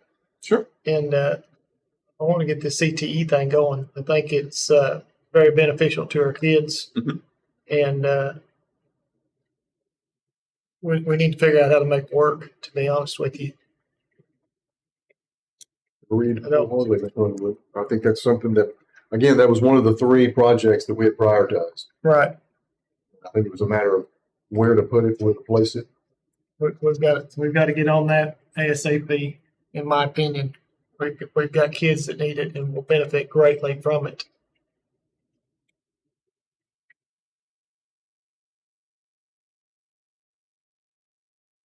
Let me ask the board, what are the thoughts? The proposal at the work session was, let's take some of the monies in our budget or in our, what we have, and move forward with some of these projects. Yes. That were the short-term miscellaneous. I mean, here we were provided a pretty long laundry list, of which we looked at Creekwood, High School artificial turf, Dickson County High School artificial turf, field lighting at Dickson County High School for the football. And that there's a whole laundry list here, and I'm not sure we have the money in the budget. Or the dollars are there. Fund balance. Excuse me. I keep saying budget, but money's in the fund balance. I'm not sure what we're waiting on. Let's move forward. We're not a bank. We're supposed to, yes, be good stewards of dollars. I get that. We've done that. I mean, we're going to wait another year. Are we going to wait another year? Recommendation has been to move forward with some of these projects. And it seems like to me, I think what Dr. Weeks has said is that would clear up at least a Creekwood and maybe avail us the ability to have some property to build a CTE building that is you're very familiar with. You've sat there for night after night at soccer games. So I know you're familiar with that area. It's a perfect area for it. But we've got to get to that point. I guess what I'm having trouble swallowing is why do we have to put AstroTurf on the football field to get a CTE building down there? Help me understand that. Grass won't hold up Yeah. for multiple hours every night. Yeah, longevity. Yeah. So we need to look at that other side there. If you could look at that and see if anything can be done there. I know football's practiced down there before. I know a lot of the baseball and what have you is run sprints over there as well. That might be an option as well. Yes, again, I'll come back to the question. What are the thoughts on the proposed short-term projects moving forward with some of those?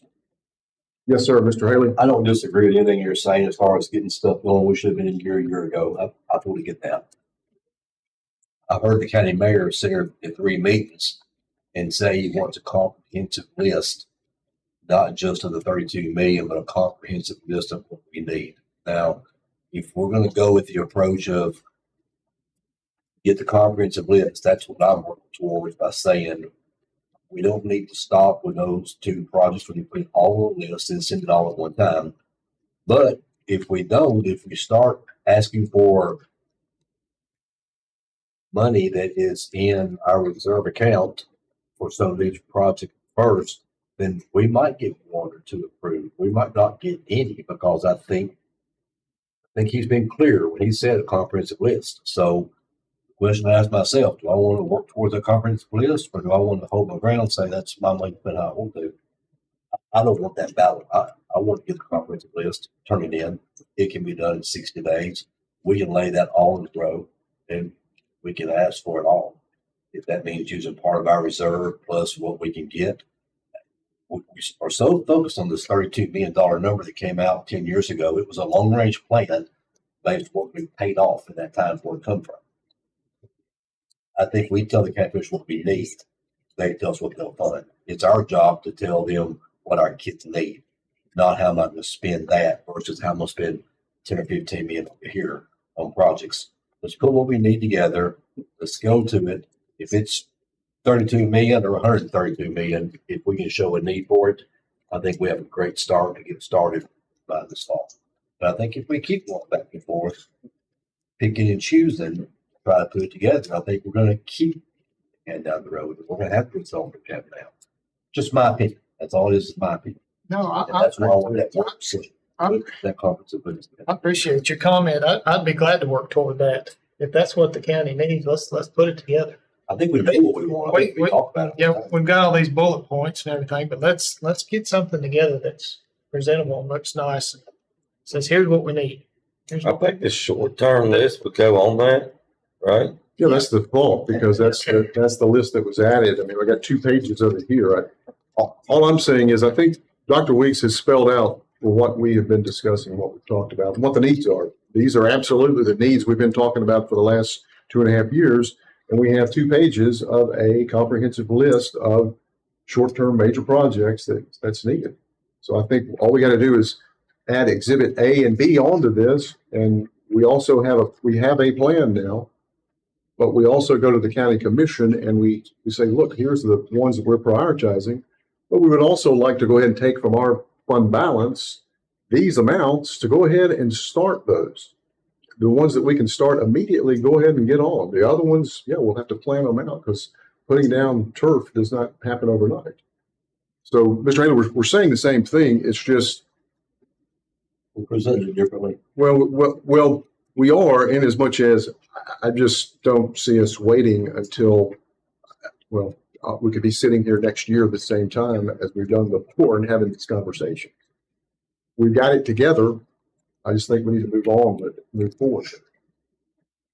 I think in that same discussion of putting that comprehensive plan, we didn't know where NDA is going to go, what its future is going to be. We didn't know where central office needs to be for its future. We didn't know if Oak Block can come down for central office, if that's the goal. Somebody has a goal for that building, and I don't know what it is. And I don't want to be piecemealed in a stair step where it falls into place without being a long range plan. Does this board want to look at putting it in the old Oak Block site? We want to look at NDA being in that pod only. Those are the discussions I'm talking about having. Building's too crowded. It's only going to get worse. It affects the way the operations are every day. Other thoughts on the proposed strategic building plan? If we present something to the county commissioners on the CTE program, it'll be done. So for us to sit around and keep talking about it, let's, I guess in our next work session, let's buckle down and figure out what it's going to take to get some of this stuff to the commissioners and get it approved. Because like I say, that CTE is an easy sale. They're ready for it. They want it. Sure, that's right. So they said as much that night. Yeah. So, we really haven't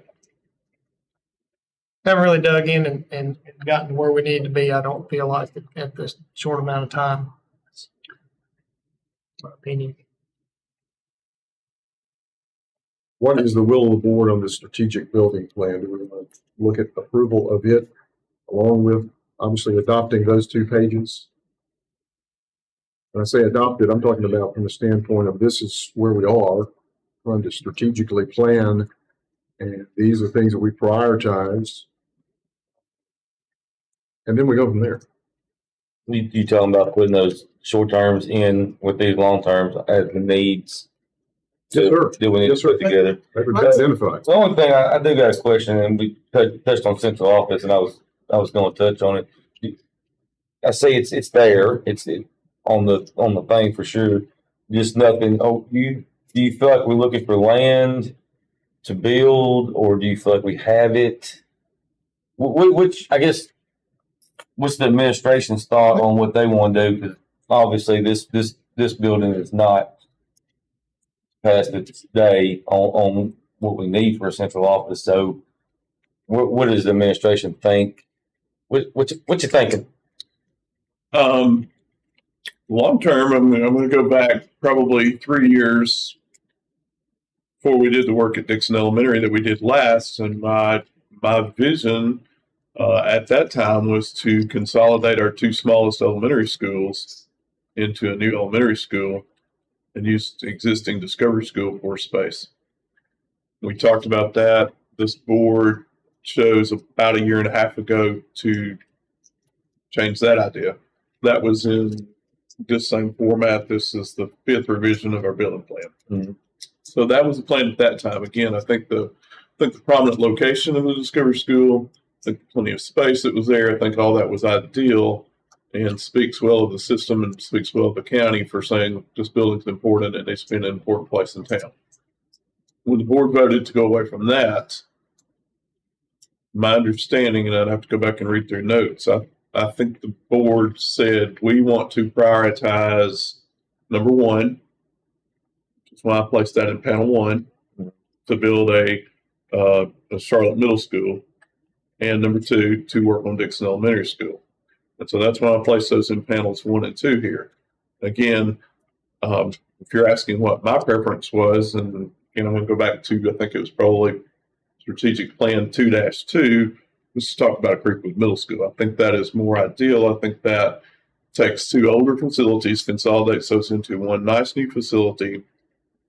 We're probably talking about spending $10 to $12 million at Charlotte Middle School to get that building into shape so we can put another 12 or 14 classrooms in front of it.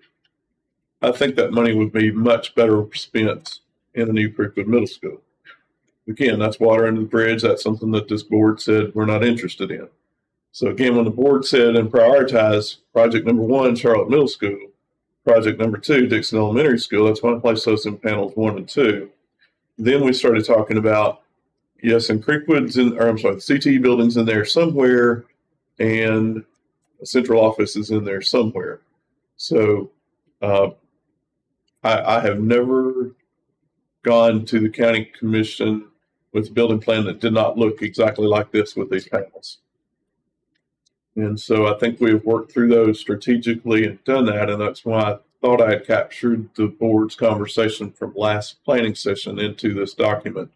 Perhaps I did not. And that's my fault if I did not. If this board votes again to reprioritize any of these items, I'll put them on there any way as we can, and we'll go attempt to share that with county commission. But I think the last time we went up there and said, well, we don't really know what we want.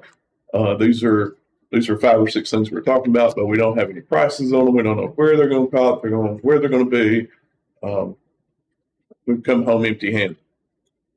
And so again, at our last planning session, when you said to me, and I think I still have the piece of paper that Mr. Van Bort gave me and said, Charlotte Middle School is number 1. That's the first thing we're going to talk about. Dickson Elementary additions number 2. That's the next thing we're going to talk about. Let's spend some of our money on all these projects. I think I had asked the board, and maybe I'm mistaken. I think I asked the board for some dates in the fall that we could go look at athletic facilities so that we could go see, is this something we want to do or is this not something we want to do? I don't recall receiving any responses to that, but maybe I was mistaken about that as well. But there are plenty of other things that we can do on this list. We're collecting bids, we're collecting quotes, we're collecting budget numbers for other HVAC projects, for parking lot projects, for roofing projects. Aesthetics. So we're looking at painting several places. So again, if you ask me where the flexibility is, I think it's in panel 3. And I think that's the only one that is not contingent other than approval to take money from our fund balance. But again, I'm excited to try to find some of those things that people can go down the road and see that we've done, because we've put too many air conditioners in that I'm thankful we've had them this week.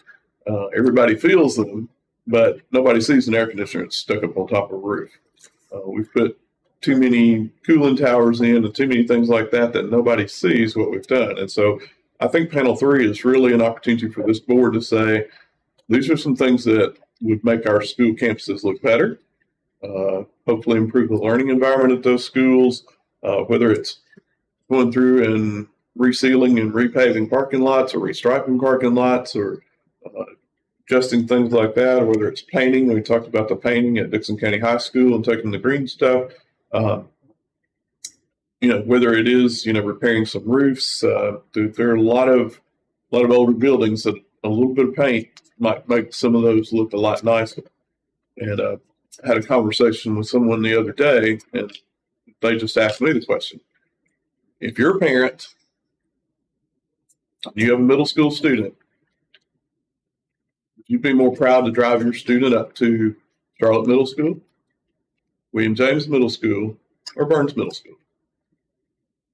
I'm very proud of Dr. Faulkner and her work, because we've stressed and we've continued to say the learning that takes place in those buildings is going to be the same. So it doesn't matter where your zip code is, you're going to get the same quality of learning from those places. Now, aesthetically, I'm not sure everybody associates those things as being equal. I think our students in Dickson County deserve the best facilities that we can provide to them. I think our facilities compared to other facilities around us are lacking. And I think we have an opportunity to make some good, solid decisions to improve those facilities. I know there is a big debate of should we take care of old facilities or should we build new facilities? I don't know the answer to that. I can't make that decision. But I'm going to go back to the William James versus Charlotte Middle School versus a Creekwood Middle School. I know what my preference is, but I know what this board has asked me to do. And so that's what we're going to go to the county commission with and say that's what we want to do. I think when we look at taking dollars and talking about adding a classroom wing onto Dickson Elementary School, I would much rather, as we talked about, I think it's been 6 years ago now, going somewhere south of I-40, buying a campus-sized piece of property where we could put a middle school, an elementary school, and a high school, build an elementary school, start those students growing through that program and growing up so we'd have an entire campus there. That's my preference. But again, this board can vote and prioritize anything they want to. I'll do my best to sell that and to carry that to county commission as you asked me to do. And again, I think that's why we put this document together. I thought this is what I heard when I left Thursday night, and I left that meeting, and honestly, I went home, came here the very next morning, was excited to put this together because I thought that's where we were. If we're not, I think the biggest mistake we can make is carry it to county commission and not be on the same page and not know what we want to do. So if that's not what we want to do, I certainly think this board needs to talk about, are these priorities or are they not?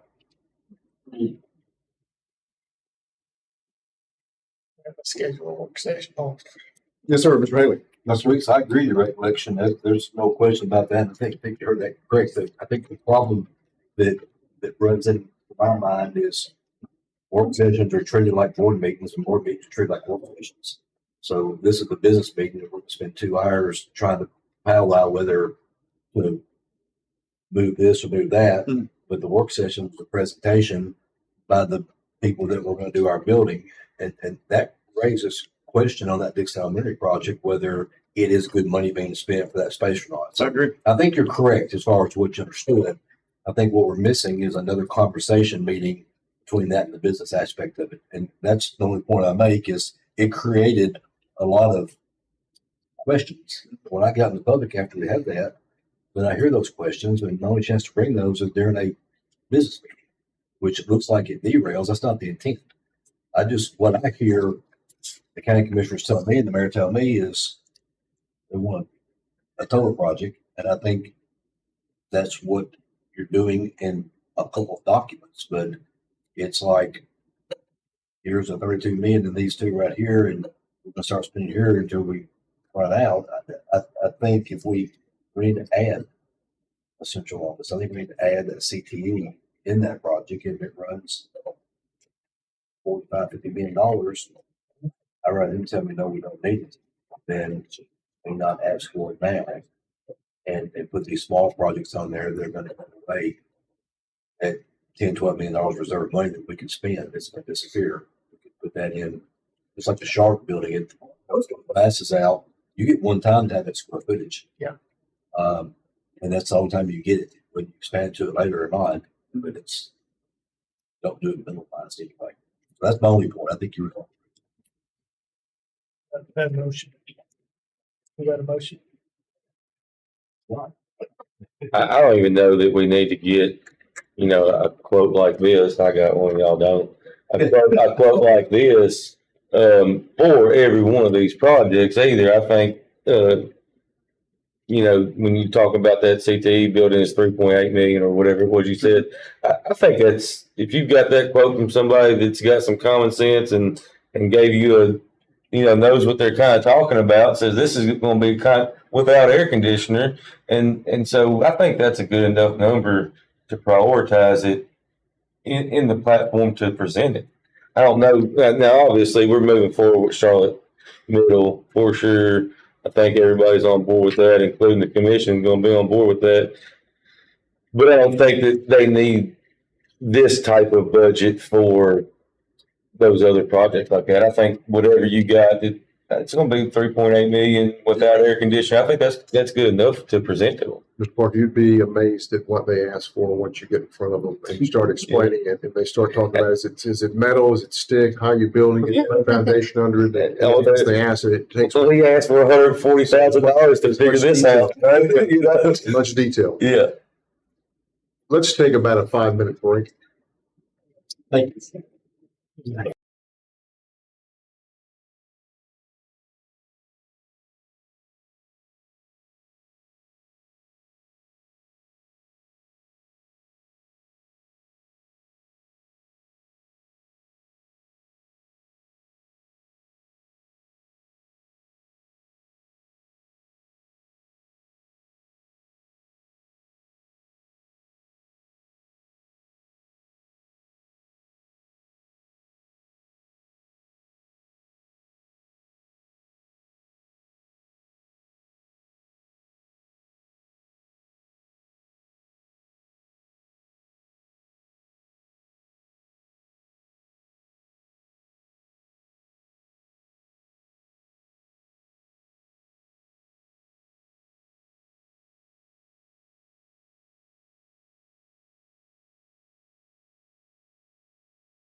Everybody, do you want to act on this tonight, or do we want to wait for any reason? Let's wait till after after another work session. All right, work session, Mr. Haley, you had mentioned, Dr. Weeks, is there one scheduled for September? Don't think so. We have fall district meeting. I think that usually takes place with September work session. Remind us of that date while we're talking about dates. That is on September 25th. 25th. 25th. That's Thursday. So that's a Monday, September 25th is a Monday, 9:25. Any proposed dates by anyone? I figured I'll be there. I'm good every Thursday to our next board meeting. I'm busy that night. Good for me. I'm open. Can't do September the 7th. August 31st, September 14th. Good for those two. September 14th. Yeah. I'm doing on 14th. And what about the 31st? 30. There's not a 31st. Next week. Oh, sorry. I apologize.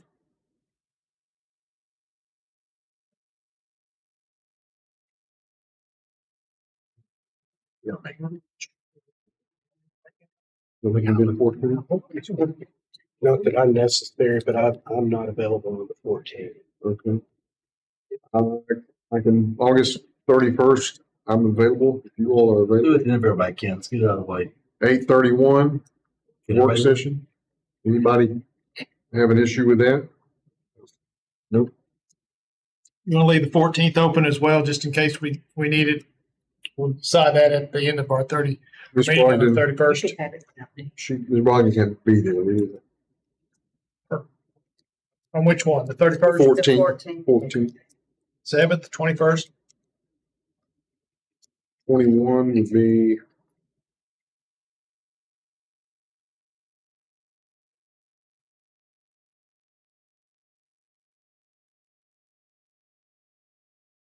I'm thinking we should schedule it, and if we don't need it after the 31st, we could. I hope we don't. How about 9:21 then? That Thursday, that's a third. 9:21? 8:31. 9:31. Or 9:20. 9:21. 9:21. All of these at 6. Any issue with that? 6 p.m. 6 to 11. I'm sure. Without any question, I'm sure. So August the 31st at 6 p.m., September the 21st at 6 p.m. Sir? Would you like our teams here if they're available? I would, yes, I think so. I think we need to have, if there might be questions that come up and we would need their input. There's some practical sides of this that they would have some insight to. I think pertinent teams, I don't think you need every single one of them. Don't think I wouldn't make a comment, they don't think we'll need them. We may not need transportation, I don't know. Which one, let's figure out which teams are we talking about? Yeah, those teams, absolutely. Sounds good. Yeah, because those are going to be folks that are going to sit and listen and then hopefully comment if we're going off track for some reason. In all fairness, if they're available, sure. If they're not, then we take one of them. I'm sorry? They may have something planned, but if they can be it, it'd be great, but they can't, I don't want to cancel if they can't come. No, I agree with I that. want But them to cancel if something important either. hopefully some one of their, They got a birthday or something coming up, we need to know. okay. And we'll move on. August 31st, September 21, 6 p.m. We'll count those as work session. We'll move on to the next. Dr. Weeks, you wanted to maybe move some. Before we discuss item 4D, I think we need to have our executive session, so I'm going to request that we move 4D out of order and go ahead to 4E, please. We go to 4E, DHA appointees. Dr. Weeks, go ahead. Each year, the board appoints a disciplinary hearing authority to hear cases that are appealed by parents or zero tolerance the appeals process. Mr. Sarles has chaired that committee, and our district administrators and district instructional personnel will often serve as members of the committee when needed. Just to remind you, this is a 3-panel team. Mr. Searles regularly chairs that, and then those elementary staff or secondary staff, depending upon the age and grade level of the student. Board members, you've heard the request to approve the proposed disciplinary hearing authority, makeup of the panel, potential panel members. Questions, comments? It'll be 3 appointees, Mr. Soros, yourself. No, sir, not me. When a school calls to request a disciplinary hearing, if it's an elementary school, Mr. Searles always chairs, and then he will typically get Miss Adams, and then one of the elementary people. If it's a special needs student, often Miss Alberson or Dr. Johnson will be involved. So it's a selected committee off of this panel. Your questions about the proposed panel of persons for the disciplinary hearing authority?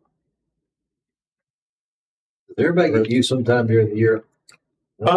We have some that their calendars always seem to be full, but we rotate them around. And if you remember, this is a due process hearing for students, and so I think it gives it a better flavor if it's always not the same panel that hears cases. And so that way we try to rotate as many people in and hear cases as we can. I don't mean disrespect. I can see most of these having, especially in elementary or transportation, but I don't mean to offend the Mr. I was going to the maintenance guy being on there. You know, it may sound worse, not mean for it to, but and sometimes, sometimes maybe if it involves vandalism, we would use somebody there. If it involves somebody, defacing our buses or something like that, sometimes we use Ms. Garden to sit in there. So it really depends. And again, we try to pick a committee that's unbiased and that can hear that and make those decisions. You looking for approval on this? Yes, sir, please. Motion to approve. Second.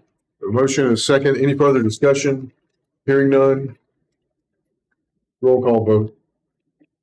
Mr. Vanderburg, Yes. Ms. Brogdon, Yes. Mr. Haley, Yes. Mr. Chadwick, Yes. Mr. Underwood, Yes. Mr. Parker, Yes. all ayes. Motion carries. Next, under 4F, student vaccination report. Dr. Weeks. Board members, this is the first time I've seen this, and I appreciated Ms. Morrow, our school health director, bringing this to my attention. But this is a report she received at a conference that compliments us as a district for meeting our statewide goal for immunization. So on page 19 of your document, in the third column, you'll see the percent of our students that are fully immunized for the grade level that they were selected. So these would be entering kindergartners. You see the state rate was 95%. You see our rate in Dickson County was 96.4%, with 2 of our schools, 97 and 1 at 98. So the next couple of pages. What's the percentage on that Discovery School?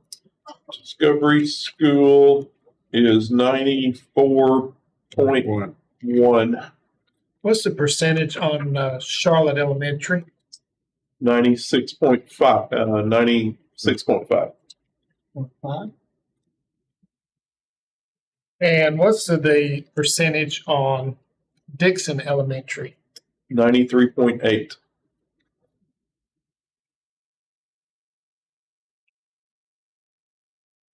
Thank you. So Ms. Morrow's here. Thank you, Ms. Morrow, for your nursing team that put that together. On page 21, you will see how we compare to other systems in the state. Other counties in the state. This does not account for city school systems. But you see Dickson County is 96.4. I did notice, I believe that Stewart County is at 99%, which is a great job for them. But in terms of the Mid-Cumberland region, all the way over from Wilson County, all the way over to Stewart County, north of I-40 there, you see that we are the highest by far. So 96.4% of our students receiving their vaccinations, aside from Stewart at 99%. Again, congratulations to them. Board members' comments on the student vaccination report. These are state required immunization you're speaking of, right? Yes. Ms. Morrow, thank you for the report. Thank you for the work you do. We'll move on to the next agenda item, which is board policy revisions.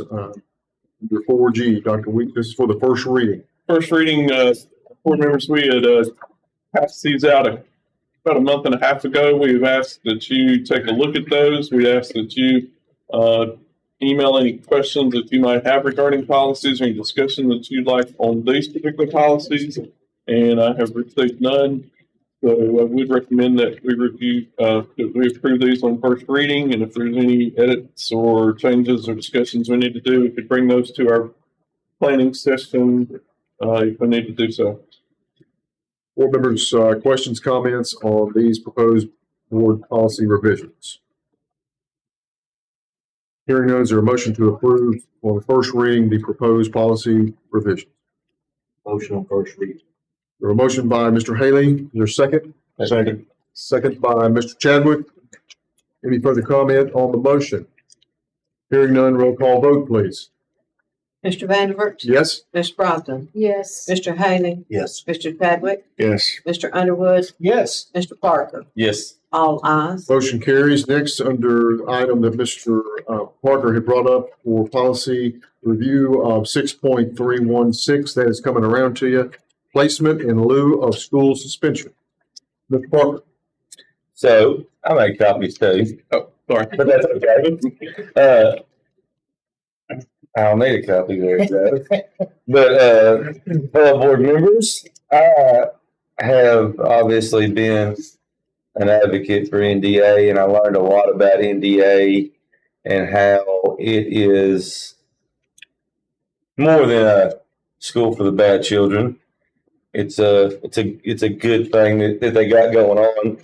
As I read this policy, I guess what I would like for us to consider and talk about, and we had a good discussion about it. I'd like to add it for a reading on to the agenda of our next meeting. But I would like to take that 6 out and add a K. And I think that right now our policy as a board doesn't allow our administration to take full advantage of NDA. It doesn't allow. It doesn't give our principals. It doesn't give our administration accessibility to it. That we're blocking them from that by giving them only secondary schools. If it were a K through 12, I think the one that I have printed out, Mike, is on line 1. Pass yours around, please. But on line 1, on the one that I've got, it'd be there's enough for you too, Mr. Director. I don't know. It doesn't say K through, or it doesn't say any grade there. Yeah, these are different. I printed it off our website. This is different. That's why. Okay. So on the one that I got, it's the same numbers. If you look in line 1, it's saying it's 6 to 12, so it's secondary schools only. And yeah, it looks like. I'll interrupt, Parker. It looks like it hasn't been updated. Yours date is issued date 2/28/2013. It looks like the issue date on the one that was circulated is 10/22/20. So it probably needs to be updated on the website. That's where I got mine, so I'm supposed to know how to get them. Yep. So I assume that. Well, I might be wrong. Does NDA go from K to 12? We currently are. We will often use individuals that can monitor students who are in elementary schools better than placing them in a situation like New Directions. Mm-hmm. We don't have a full capacity of teachers that, they're limited in their teaching, their licensure ability. So when a kindergarten student or lower elementary student needs to be suspended or particularly placed long-term placement, we're using some staff that we contract with to provide those services directly to them. Mm-hmm. And so we accommodate those students' needs. It's not always at New Directions Academy. Well, as I was looking at the policy we have online, it looked like it was secondary only. And I was feeling like we as a board would be holding back and not letting the administration be able, not that they would, maybe they wouldn't, and doesn't mean they have to, but to give the administration the opportunity to use NDA. And as I see that this policy that was on the 2020 doesn't specify. So That's probably why we changed it, to be honest with you. So I'd have to go back and look at our notes on doing that, but we'll get that corrected on the website so that it is currently, the current policy is reflected there. Sorry for any confusion there. No, Mr. Parker, anything else? no, All right. I got a question. Yes, sir. Do Sorry. we need to make a motion to get these updated on the policies updated on how do we make sure that gets done? I've got a note here. Okay. Mr. Haley. Dr. Williams, did you also check? I see it says 10 of 20 that we voted to change that. My recollection, it was still 6 to 12. I don't, so I mean, if we voted on it, it'll be a record that close, but that'll save me digging back through boxes of papers. I think you have probably the minutes more. You check on that too, just to see, because I was thinking it was 6 to 12. So I'll tell you what sparked my interest in this, and I remember we were at a library when we were traveling around meeting. It was the meeting that Ms. Johnson gave her presentation. May have been a work session, may not have. I can't remember. And NDA come up, and I thought I heard the director say that it was 3rd through 12. And then I thought I remember specifically Mr. Sorrells correcting 6 to 12. And that's kind of what sparked my interest in looking at it. And then, of course, I get on the website and I see 6 to 12. So that's what sparked my interest in looking for it. But Any other discussion on that particular policy? And Dr. Weeks will ensure that it gets updated. All right, hearing none, we'll move on to 4H board videos. Mr. Chandler. How much does it cost to put our videos online? Like videos of the board meeting, Right. staff time. And so there's no cost in keeping them online. Could potentially be a storage issue depending on how many we do that. You know, I don't know what storage would be, but it would be, if any, that I would think. I remember, I don't remember what month it was, but Mr. Parker brought up about keeping them online for a while. Notice everything from last year has been wiped.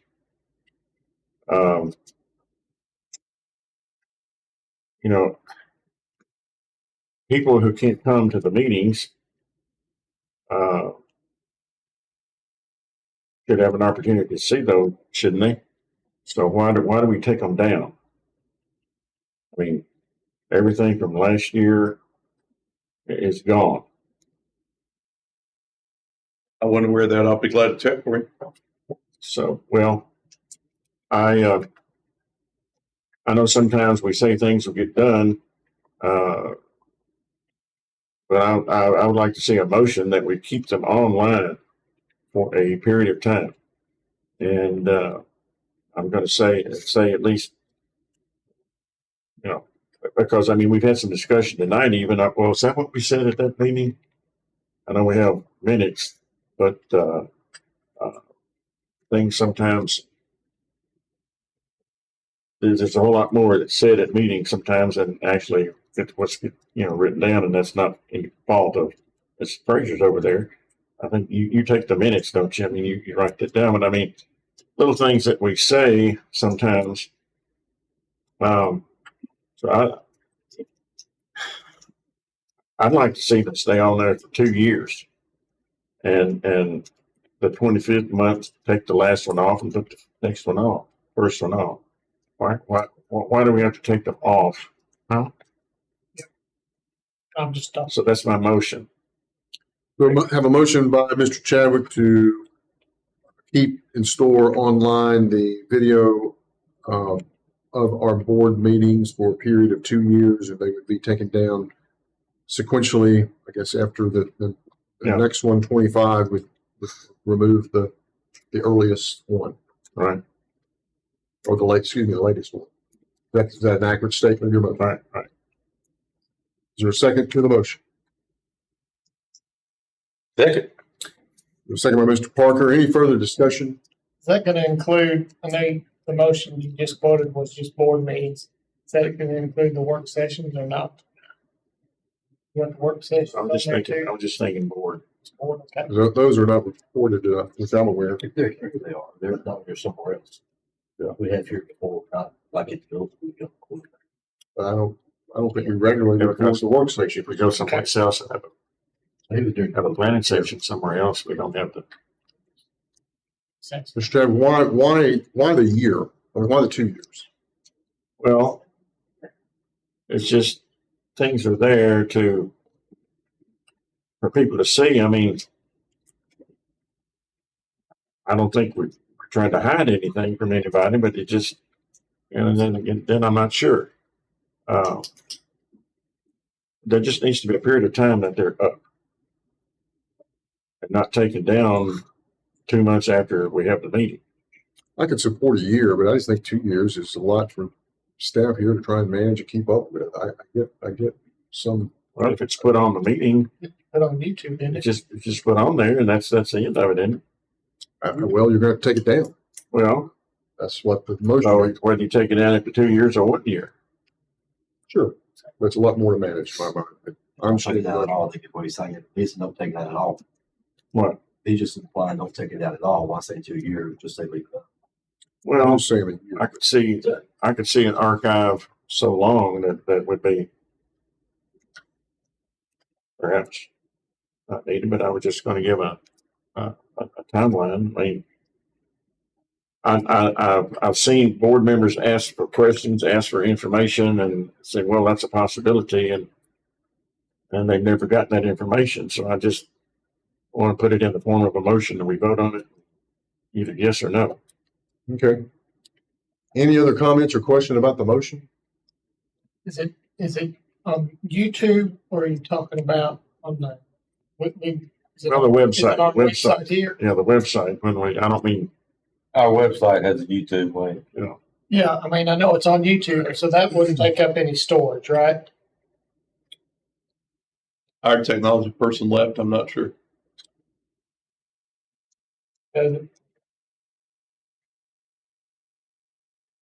Any other questions or comments? Roll call vote, please. Mr. Vanderburg, No? Ms. Brogdon, Yes. Mr. Haley, Yes. Mr. Chadwick, Yes. Mr. Underwood, Yes. Mr. Parker. Yes.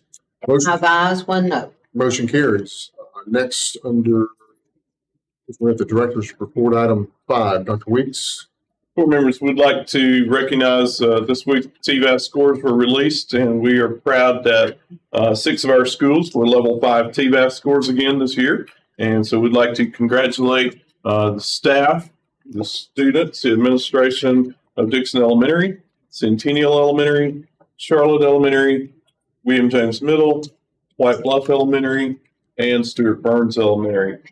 They did an outstanding job of achieving level 5 TVAS scores. Very deserving of that. Scores will be released to the public next week. And so all the other scores will be available next Wednesday, I believe it's 31st, that those will be released. But we had an opportunity to celebrate with those folks. Very proud of those schools, the work they've done. You know, we've had a very successful start to the school year. I'm sending around supervisors and coordinators work that they have done during the first couple of weeks since our last board meeting. Board members, questions? Did have one other thing. When we registered for TSBA, we did not designate our delegates, and we may have 4 delegates attend the delegate assembly. All of us are registered for the convention itself, so we can designate up to 4 to represent us at the delegate assembly. Who would like to serve in the delegate assembly? Is everybody going? Yes, sir. I'd offer my spot to somebody that would like to, didn't get to go last year. I've done it every year and it's been a good experience for all the other guys to go. Same here. So I'll forego mine. There's your 4 right there if they want to do it. I did it last year, but I've been fine to Congratulations, Charlie. Good enough. There you go. It's fun. You'll enjoy it. get a little tag, send the delegate on it too.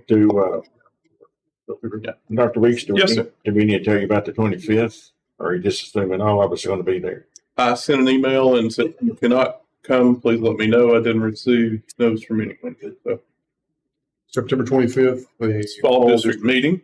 That is at Creekwood High School. And again, we've told other directors of schools, and I hope TSBA stresses this. This will be the first time they have told us to have heavy hors d'oeuvres up front and no dinner. So that will be a change. And I know there were several directors that were surprised by that last Friday when I told them that. So I hope that word's gotten around to school board members as well. We are going to provide menus of local restaurants if people want to stop on their way home. So that is if we go to the meeting at 4:30 and it's probably not over till 6:30 or so, maybe some people leave 7:30 or so. They might leave us some tax revenues here in Dickson County and help us a little bit. The last part of our report is on page 22, begins on page 22 and goes through 24 in your packet. You see activities that have been tied to board relations. Each one of those, again, we had opportunity for summer law, convention planning, and fall district meeting. We'll say in terms of the clinic presentation you see on there, Miss Morrow, which I believe she has slipped out, but Miss Morrow, Mr. Sarles, and I will be presenting at TSB. I think that presentation is on Saturday morning about staff wellness and taking care of our staff, taking care of our students there. Community relations, you see attendance of meetings, county commission meetings, scholarship meetings, chamber of commerce luncheons. I've done a lot of work with out of zones as the first school gets started. We had interviews with Fox News, and so we've been on Fox 17 back to schools, and first day back, they spent a couple of days with us there, visiting all of our schools, attending the lunch and learn, and we had educator appreciation at our last ball game last week. In terms of staff relationships, again, most of that is related to Mid-Cumberland superintendents. We had a great Grow Your Own event at Austin P. We did have a back-to-school staff cookout, and we enjoyed our time together there. In terms of leadership, you'll see several meetings that I've attended statewide and regionally, and looking at other policies, other trainings, other things that we see going on. Meeting with individuals in the community, talking about how we can cooperate, how we can work together well. Business and finance, you see those are pretty consistent from month to month because we spend about the same time looking and reviewing budgets. And then in terms of planning, again, just fall activity planning, meeting, and working through several issues that have been resolved there. So that would be, that's all I have for director's report. Numerous questions about the director's report. Any of those sections, board relations, community relations, staff relations, any of those? Dr. Weeks, are those in addition to what your normal daily activities are? Yes, sir. Those are highlighted. Those certainly does not encompass all of the work that I do, but those are major activities when we are usually involve someone in an outside agency, an outside meeting, or something like that. But those are not those are typical of things that we would do outside the building, and not comprehensive list of everything that happens in the director's office by any means. Understood. Other comments or questions? Yes, sir, Mr. Parker. How do you feel about Charles County School Board meeting? I haven't watched none of their stuff before. It's always interesting to me just to watch other boards and see how they interact and see, particularly, I can go back to Mr. Haley. I remember when I came here, it was really important that a monthly maintenance report was on everything. When I came here from another school system, they wanted to know a monthly disciplinary report. So they wanted to know what schools, what types of infractions and things that were, it's just kind of interesting to see what's important to that board and how they interact with each other, how they interact with the community and what's important to those different groups. So I've just, there are a couple in Mid-Cumberland that I can always watch to see what's going on in our region. But I try once a month to grab somebody that I'm not familiar with as much, and just so I picked Giles. I saw it on Twitter that they were having that meeting that night, so I thought I'll watch that. You wanted that, this board wanted a maintenance report, and Ms. Brogdon shot that down a few months ago. You did that for all these years, and You're welcome. Hey, for the record, I asked you 9 years ago, and I got shot down. Jim? Yeah. Other comments about the director's report? All right, hearing none. We have a request for communication to address the board by Ms. Albright on the board policy. Ms. Albright, welcome. Good evening. How are you? It has. Thank you for being here. Thanks for allowing me time to speak. Over the last few weeks, I've been in communication with Ms. Larkins regarding the options available for individuals to challenge books that are available to students in school libraries. And Ms. Larkins sent me the current policy, but unfortunately, the policy seems to be isolated to parents, guardians, employees, or students, and it does not allow provisions for other individuals to challenge books. In order to be more inclusive, I would like to propose that modifications be made to the policy that would allow Dickson County citizens the opportunity to challenge books located in the library. I'm sure the school board would agree that it would be beneficial to allow input from all interested individuals in Dickson County, since the well-being of the children is everyone's responsibility and not limited to a few. I'm not really for sure what steps that have to take place from this point forward, but I would like that policy reviewed and changed. Thank you. Thank you, Ms. Albright, for your time. Board members,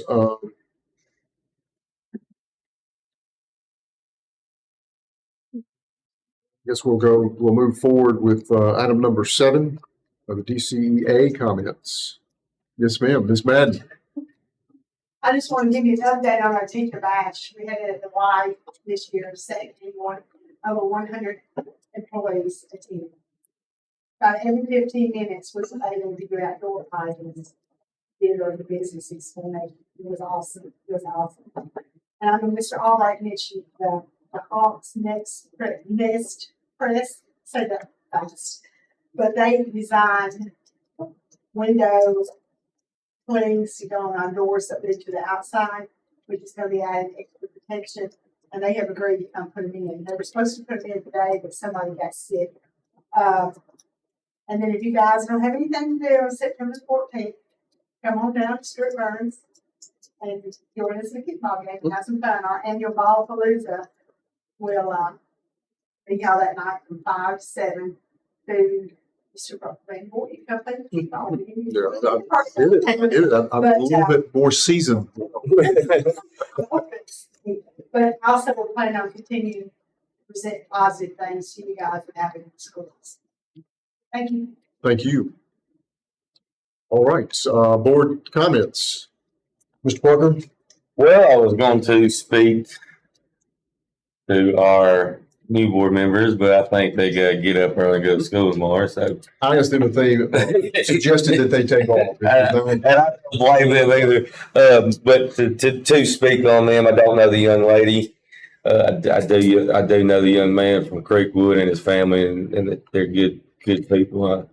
I was going to tell them that I want to look forward to serving with them. So hopefully they're watch the video tomorrow and know that they were recognized. Thanks, sir. Mr. Underwood? No comments. Yes, sir. Thank you. Mr. Chadwick? Nothing. Mr. Haley? I likewise would start, we're going to welcome the new student members, but I'll catch you next month. Other than that, I appreciate the rest of y'all hanging out there, hanging out. Ms. Brogdon? Right. I would like to see the board take up either the renewal or extension or what we're going to do with the director of schools contract. I think it's important to take it up. I'd ask that we put that on the work session to have a discussion on it. And I'm going to add it to the next work session for that purpose. So that would be August the 31st. And Mr. Hall, anything you can do to facilitate that, and disseminate what that is, you will. We are going to recess. By the way, thank you all for being here tonight in the event you're not here when we return, because we're going to take a recess for an executive session, discuss items that cannot be disclosed necessarily in the public. So thank you all for being here. We're going to go into recess. Thank you.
Board members, we'll go back to, it was item 4D.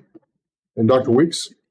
Board members, under item 4D, I would recommend that we approve a bid from the ESG company in the amount of $125,665 for the security upgrades that we discussed in executive session.